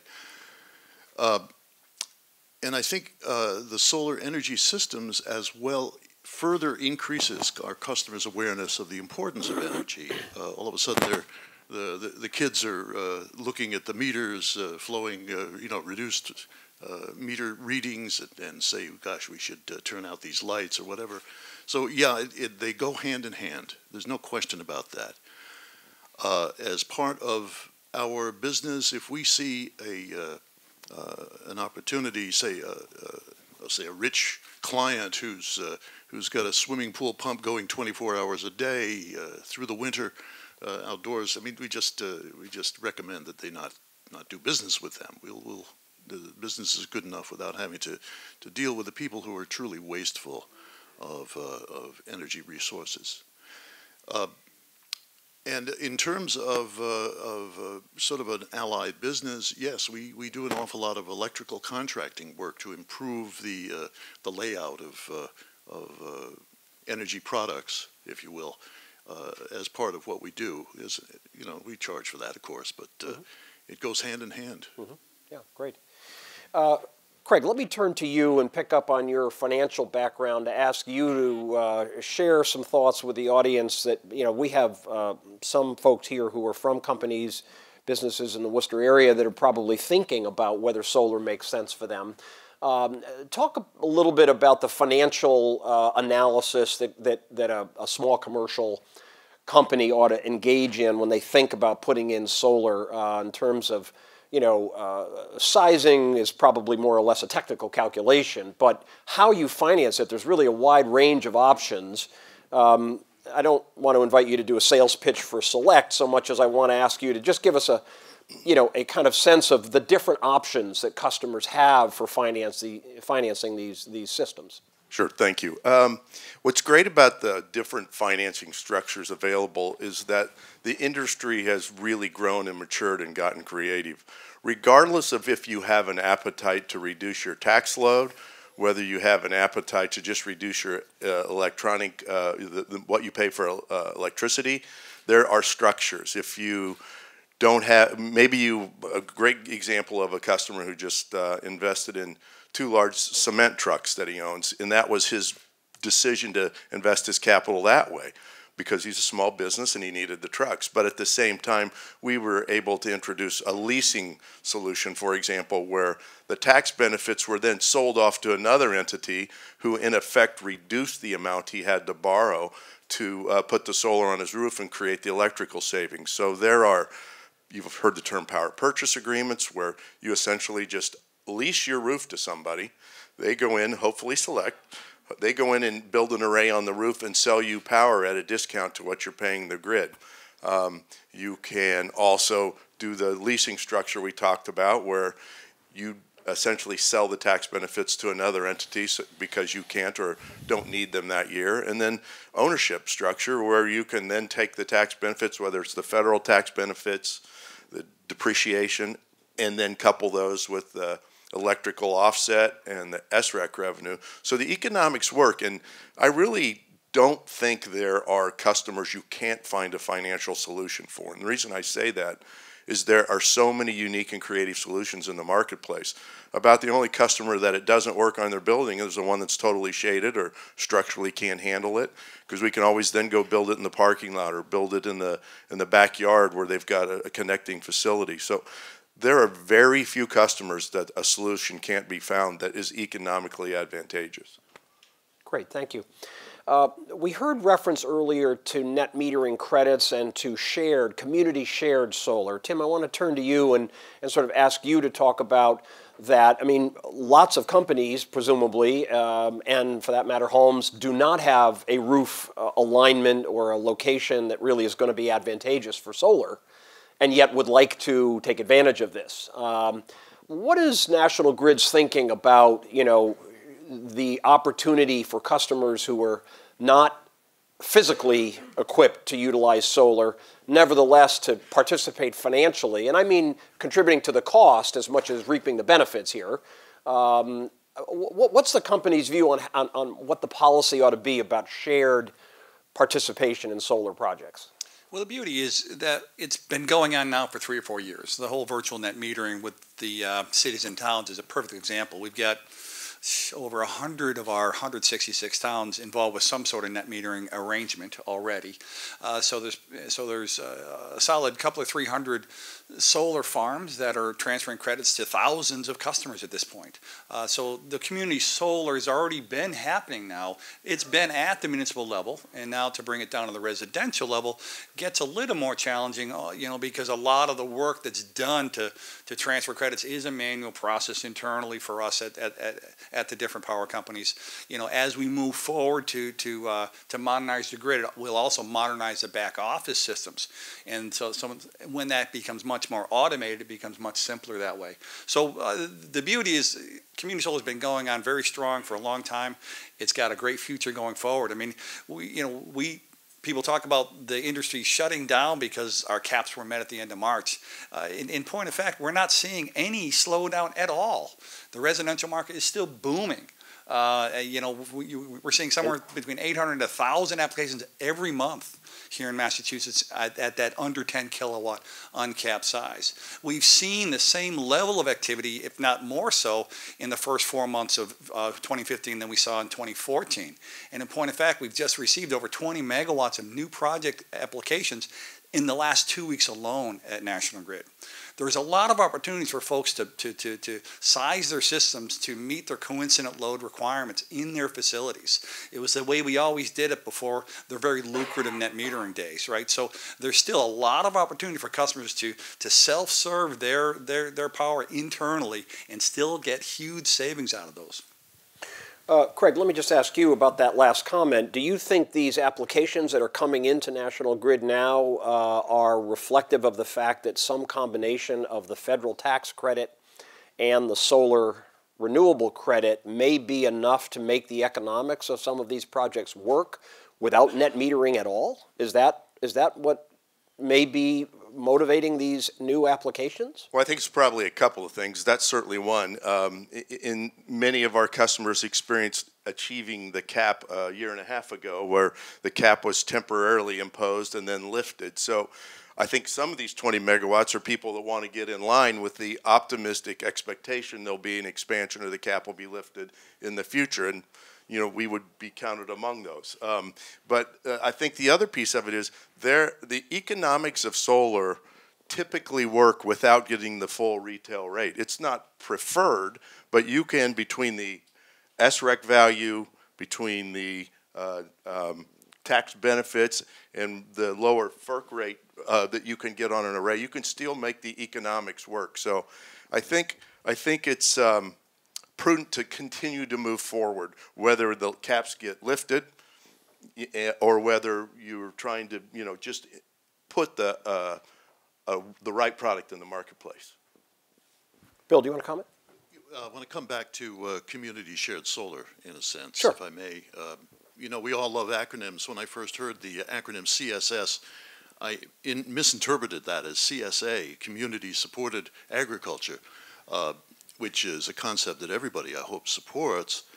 And there is a real analogy between that and community shared solar. I think, from a selfish business point of view, I would say that community shared solar projects, if they can be utilized using computer technology from National Grid, that'd be nice.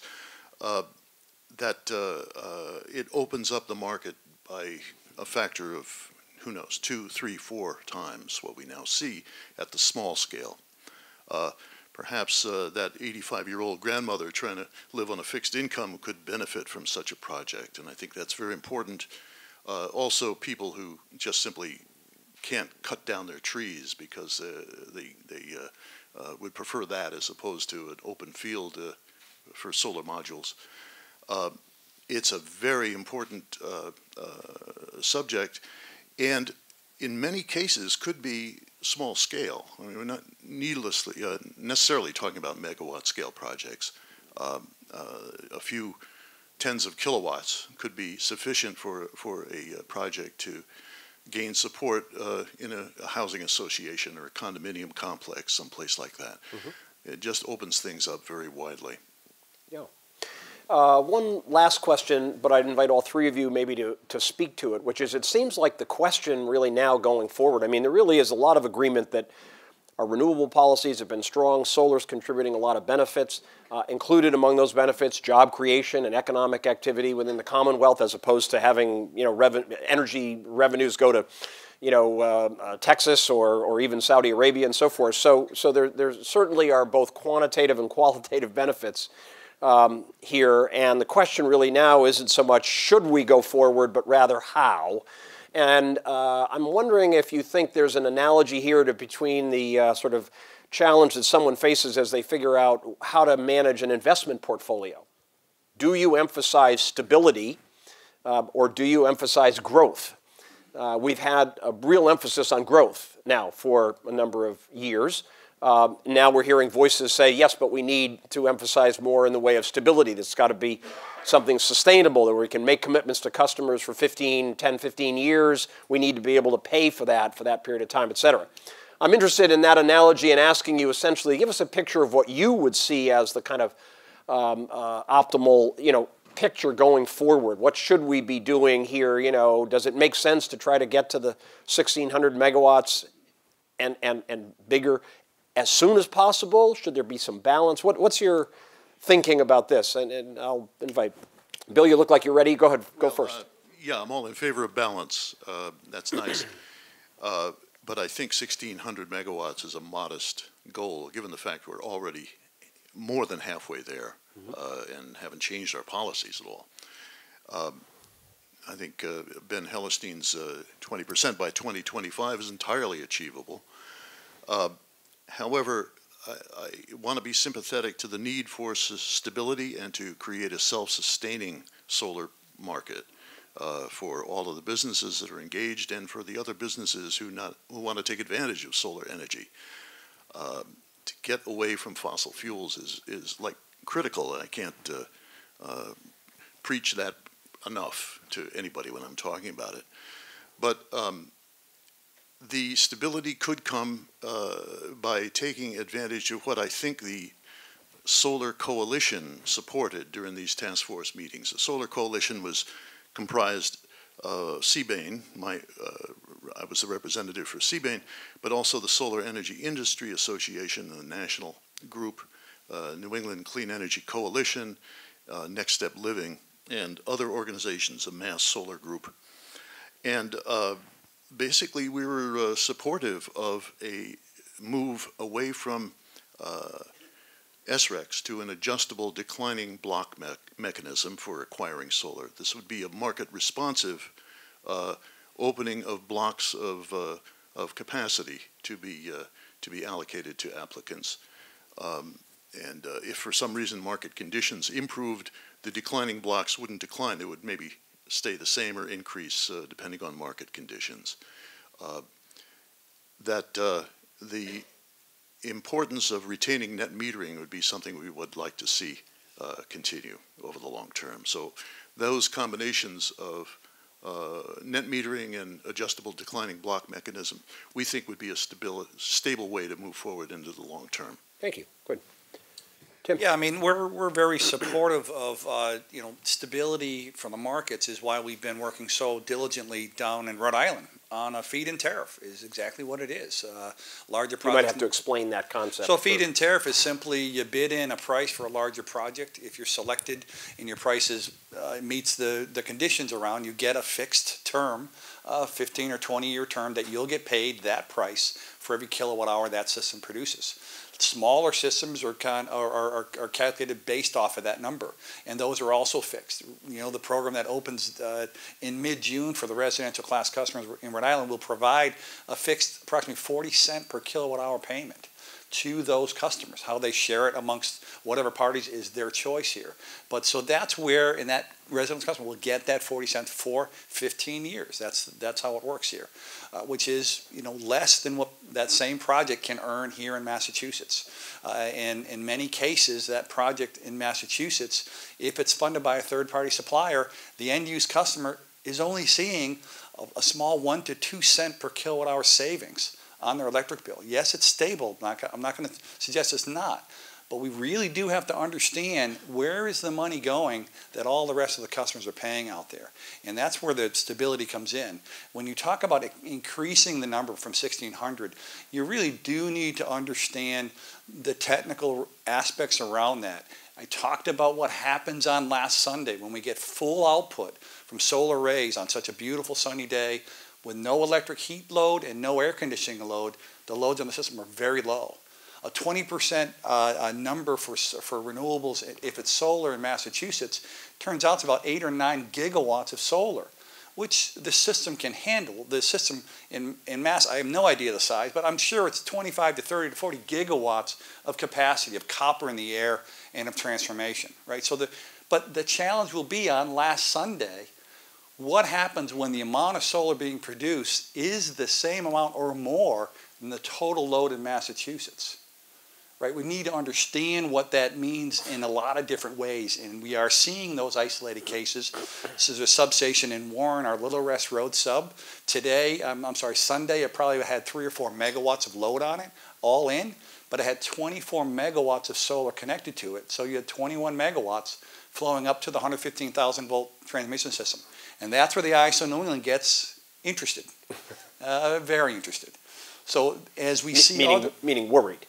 Worried and all the rest of it, and we are responsible as NEPOOL members and being part of the ISO New England to make sure whatever we allow to go on our system doesn't cause impacts at that transmission.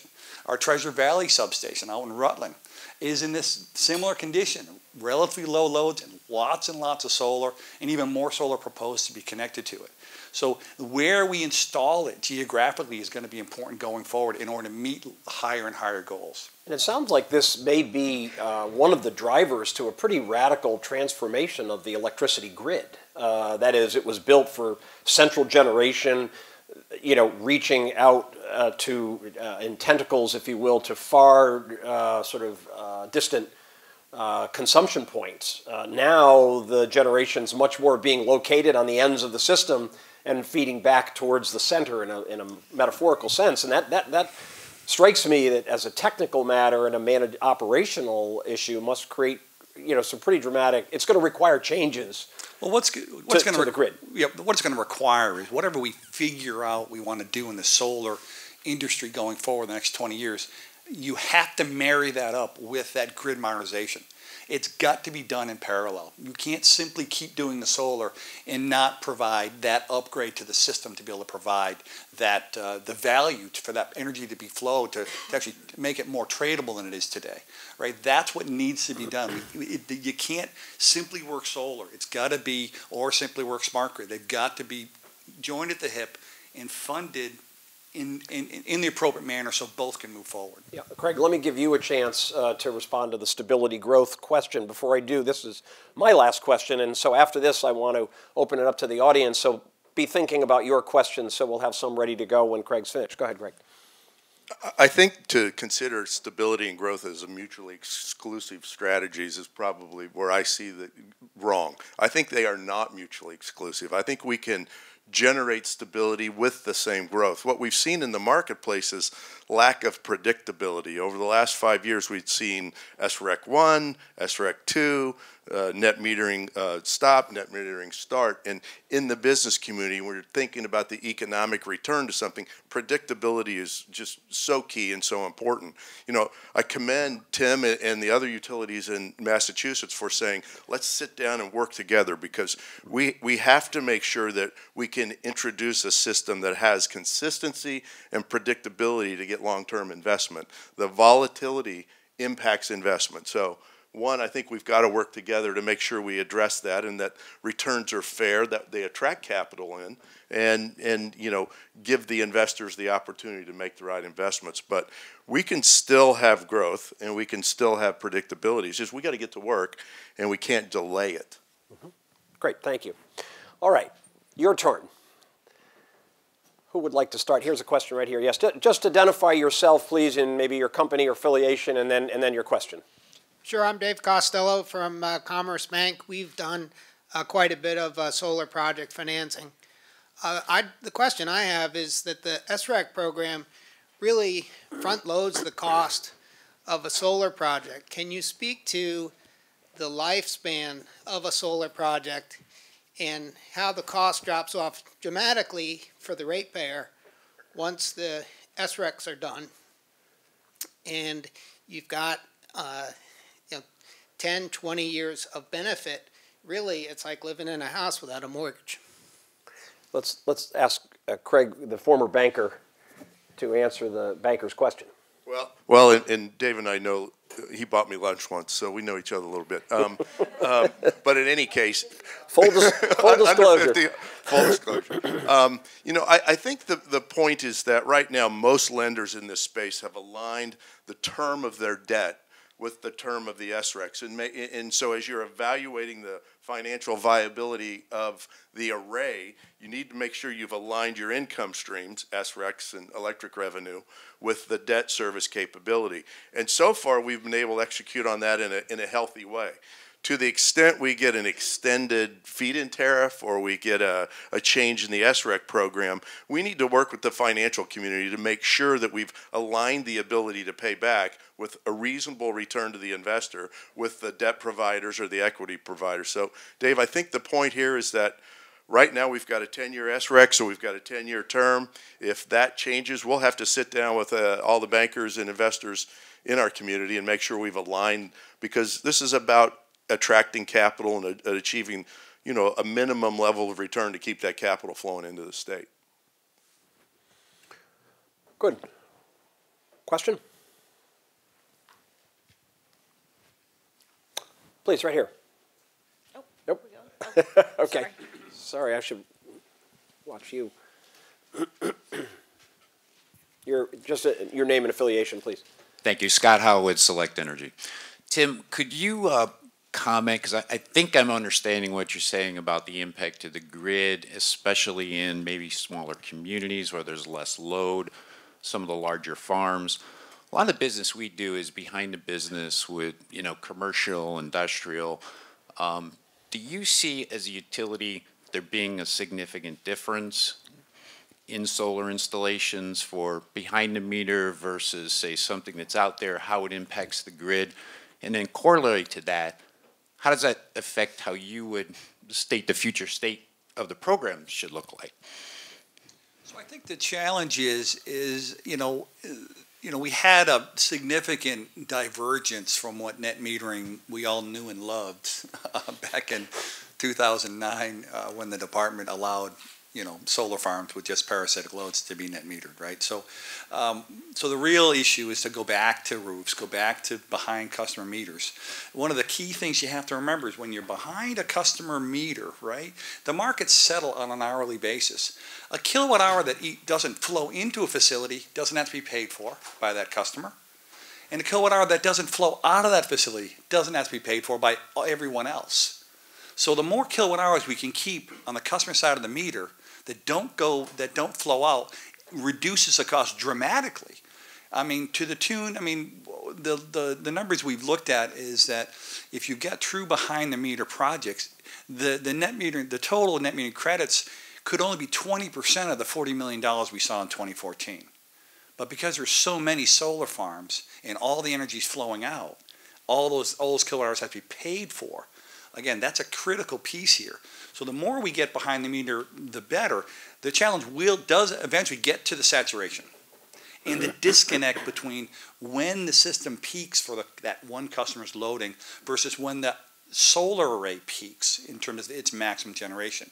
Even in relatively high load density areas, your loads do drop off fairly dramatically in the weekends. And these weekends in May are the weekends where we struggle with voltage, only because the bulk power generation systems have to run at some level anyway. And now you've got a lot of other generation kicking in. So that's the struggle that we'll have. So it's all about the saturation. Once you get to DG on that circuit is 40-50% of the peak loads, there's some significant upgrades that I'm sure some of you have experienced that need to be done on the system. But they can all be managed. It's just a matter of time and doing the proper studies in order to do it properly. Mark, get a microphone to you. Okay. Sure you do.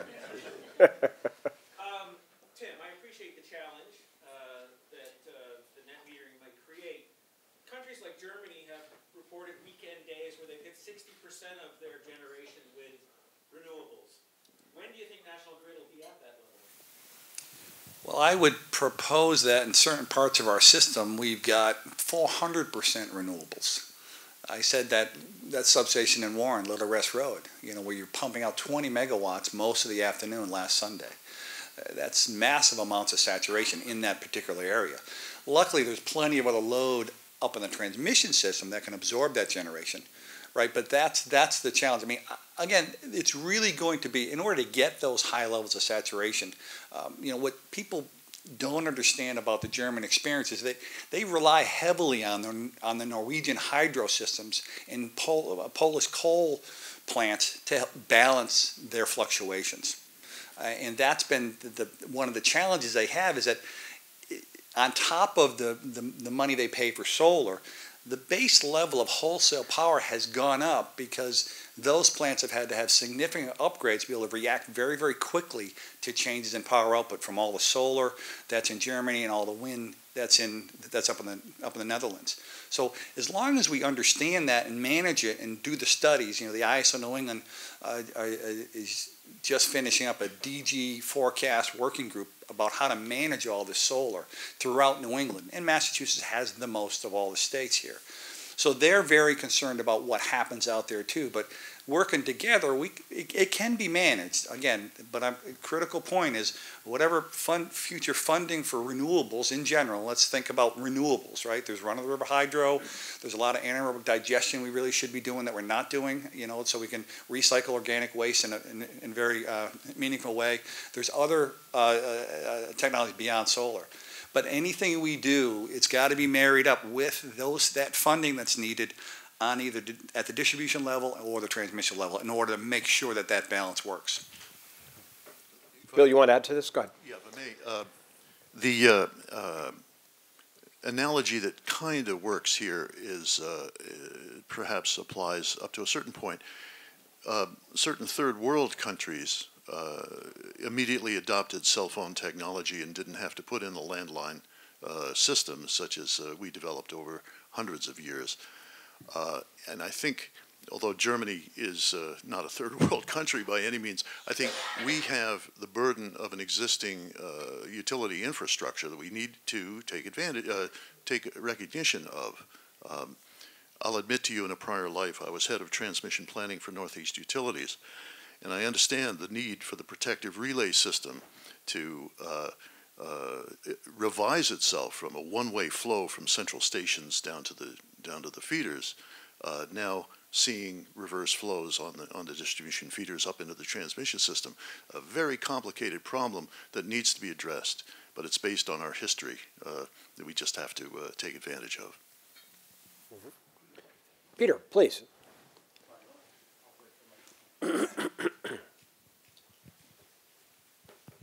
So Matt Beaton talked about the realignment of incentives on the state program, and I think that was part of your report, Bill, that you were talking about. Craig, you stated very specifically, and I'd like a complicated issue simplified if possible. The federal incentive, tax incentive, will go from 30 to 10% on this date. Can you simplify sort of the range of the debate that's going on that says we're looking to realign? Well, what does that actually mean in terms of the debate around very SRECs or very specific state programs? And because what I have in mind is really the commercial business customer, not the sort of solar industry expert who has a handle on this. What does it really mean to ROI? When you change 30% to 10%, I've made it just got a little longer. And so can you frame that where that debate is happening on the state side in as simple a terms as possible? No. I'm kidding. I mean, the incentives drive 85% of the people that say yes to us. And we've had a couple of guys that said, I serve a green marketplace. I want solar on my roof, so I want to be green. But generally speaking, the incentives drive that. If you take a look at the 30% tax credit and the accelerated depreciation, the federal government's giving you somewhere between 38 and 42 cents back for every dollar you spend on a solar deal in tax benefits. When those are gone or when they're reduced, you've got to figure out a way to either replace that 38 or 42 cents or accept a longer period to pay back. And really, that's the point here. Most businesses that we work with have a 5-year plan. Rarely do we see a plan for their business anyway in excess of 5 years. So if they can see a payback on their investment in a period in the 3.5 to 5 year range, it's almost not a slam dunk, but it's a far more attractive investment that goes to 7 or 8 or 9 or whatever it is. So the economics drive decisions, and when the tax credits change, they will change the sort of the dynamic of how that decision's made. I've heard reference here today to the decline in the value or the cost of solar. That's absolutely occurred. I don't think that we can project the next 3 years to decline at the same rate the past 3 years have declined. However, there will be efficiencies obtained, so costs can come down. They won't come down the 40 or 50% we've seen in the last 5 years, but they'll come down some. So those can counterbalance the loss of benefits. Well, I think Bill said SRECs, one of the biggest reasons people come to Massachusetts to make investments are the SRECs are attractive relative to other states. Washington, D.C. has a robust SREC market. New Jersey has a robust SREC market. But they're all relative to the electricity cost you pay And we know Massachusetts is on the higher end of electricity costs and the incentive of that SREC. It becomes a fairly simple financial formula. When our SREC value or our feed-in tariff rebate changes, then we have to sort of reconfigure the process and make sure the economics work. I think maybe part of your question relates to timing. So this task force report came out a few days ago. The legislature is now, the ball is in their court. They have until July 31st to do something in the near term. But in our view, that there has to be an awful lot of detailed study, what I would call a net energy metering study of the benefits and costs of solar, in order to figure out the direction and the amounts of so-called subsidies that exist between rate classes and participants and non-participants before they can really set a long-term solar policy. So that might not change until the time when the investment tax credit expires at the end of 2016, the next legislative session, for that new long-term system to get put in place. So what do we do in the near term is going to be a mixed bag, and I don't know exactly what form it's going to take, but it's going to be something. And I think the near term is we need to stop talking separately about solar, separately about energy prices, separately about efficiency. They're all combined. Customers really need to better understand that the more they actively manage their electric consumption and select the choices by which they do that, whether it's solar, whether it's efficiency, whether it's participating in some other programs, that needs to be done. Customers really need to take control of their energy use. I know how hard it is to sell projects. Back when the building behind us was BASF, we put in a pilot ice storage system, thermal storage, back in 1989. $2 million it cost up there. Very difficult process to get them to agree to move forward with it. We were paying substantial monies at the time because it was a pilot under the efficiency programs. But that's where customers really need to better understand their energy use. They can't just willy-nilly do what they want anymore as we get higher and higher saturation. It's just not fair to the rest of us. If customers, whatever program gets put out there, are going to get state monies, those same customers should have some obligation back to the rest of the system to participate in managing the load on their side as well as looking at the overall system. We keep looking at these things in isolation, and unfortunately, no one thing has that solution. But combined, we have a huge solid background in Massachusetts of all states in terms of that managing customer loads. Because from a customer perspective, they care about what their energy bill is. How you've reduced it is secondary. It's all about reducing and managing their bill and having the stability of that energy bill going forward. I think we've got time for two more questions if they're quick. So let's go right here, and then we have another one if time permits. Hello, Andrew Miller from Video Bank. First of all, thank you to the speakers and the panelists. As a member of the community, I have a little bit better rounded appreciation for the challenges of the industry. I'm curious though because it's a little bit new to me, this technological bottleneck essentially from the distributor, National Grid and others. It's an old, you have a lot of old technology essentially. Elon Musk recently came up with a battery. It's a nice new technology, interesting, promising. I'm curious though, since you're immersed in your industry and you have all these concerns and interests, such as solar and other renewables, what sort of research, thinking, technologies does your industry, does your organization have that you're looking at to maybe address these concerns in a more accelerated and maybe up-to-date manner instead of just trying to do black or black and white or whites? Thank you. Well, I do take offense to the notion that our system's antiquated, old, decrepit, falling down around us. Because most of us, most every day when we wake up, the alarm clock does go off.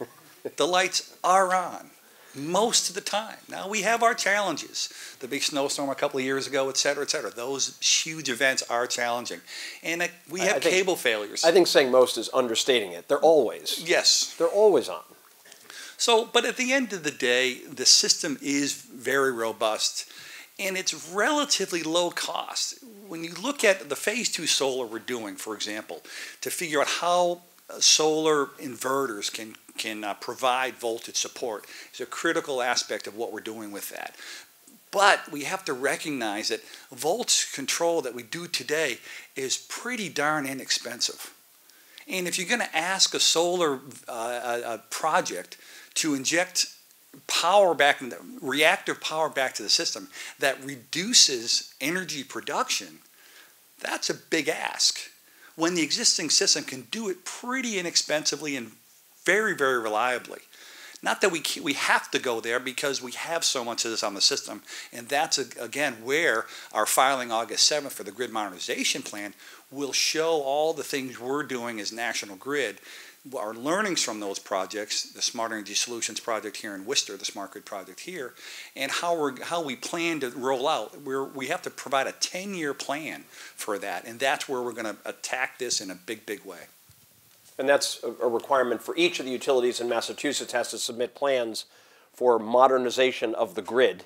And it includes utilization of battery technologies and other innovative techniques. So I think Tim's right to sort of direct attention there, because when those plans finally come in, they're going to be packed with all kinds of innovative possibilities.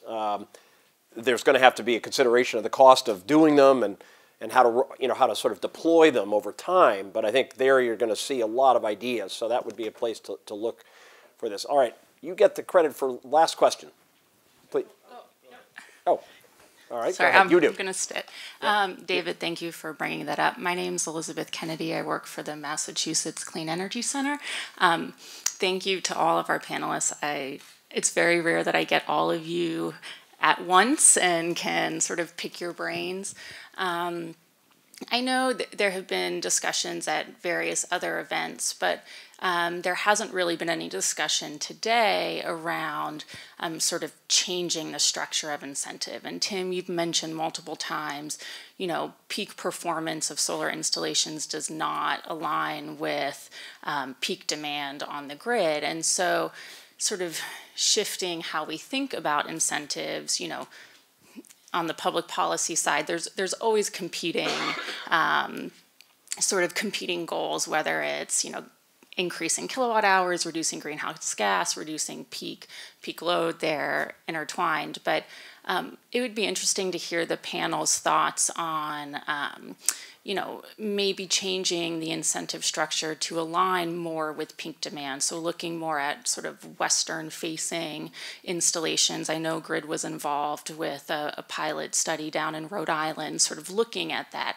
And so it'd be interesting to hear the utilities perspective, but then also on the installation side, sort of how an idea like that might sort of work in your business model.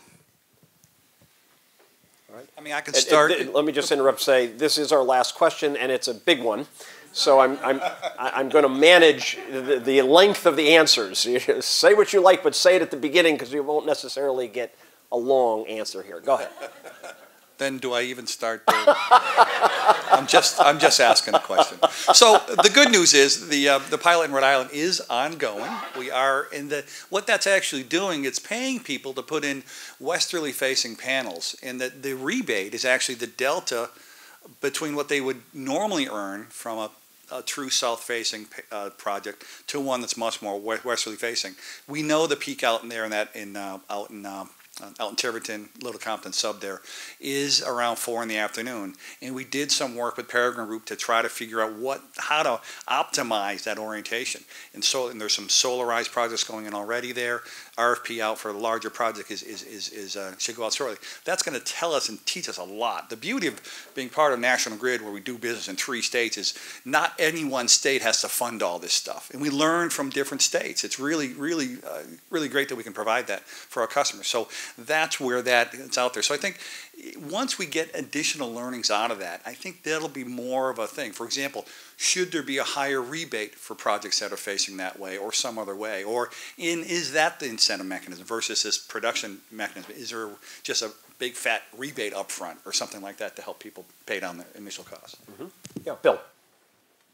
You're right. It's a long, confusing question. However, let me reduce it to some real simplicity, if I might.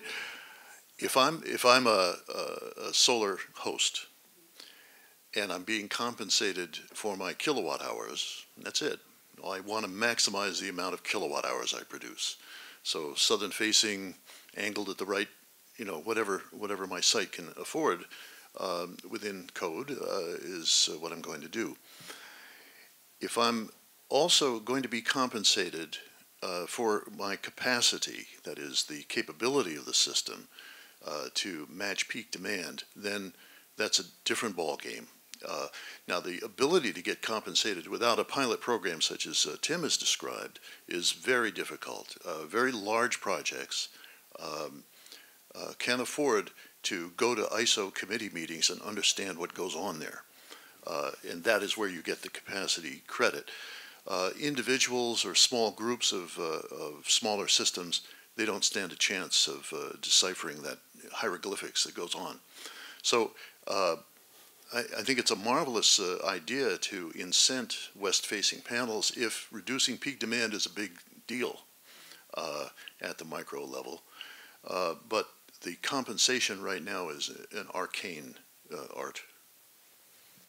Okay. Last word, Craig. Sure. Bill, I think you hit it square on the head, and I hate to reduce it all. It's all about the economics. I mean, there's certainly a financial overlay over everything we're talking about here, and we do have people with sort of the social good and the green good in play. But the economics, to the extent we can, I saw a report the other day, and it was a comparative design of a west-facing array versus a typical, and you're going to get less kilowatt-hour production. So, to Tim's point, do you reward more for the production during the peak period so you create a balance economically? I don't want to be too facetious, but it's really the sort of what's in it for me. What's the economic return of the decision you made? That will drive 80+% of the decision. So, yeah. But it isn't inconceivable to think about incentives being restructured to reflect a capacity benefit as opposed to a pure energy benefit. Energy anytime, capacity really when you need it for peak operations. Well, please join me in thanking the panelists. Great. And I think we're good. Peter, I want to let you wrap up. So, David, thank you so much. Fantastic conversation. Craig, Tim, and Bill, terrific. I just want to say we have one of those Heart of the Commonwealth books. Funny thing Matt pointed out to me, I was kind of joking about the price, and we're sitting there, and he goes to the inside cover, and he says it actually is $49.95. So there. So if your thresholds are actually $25, we'll snip this little tag out and make it a clean gift. But we have one of those books for everybody.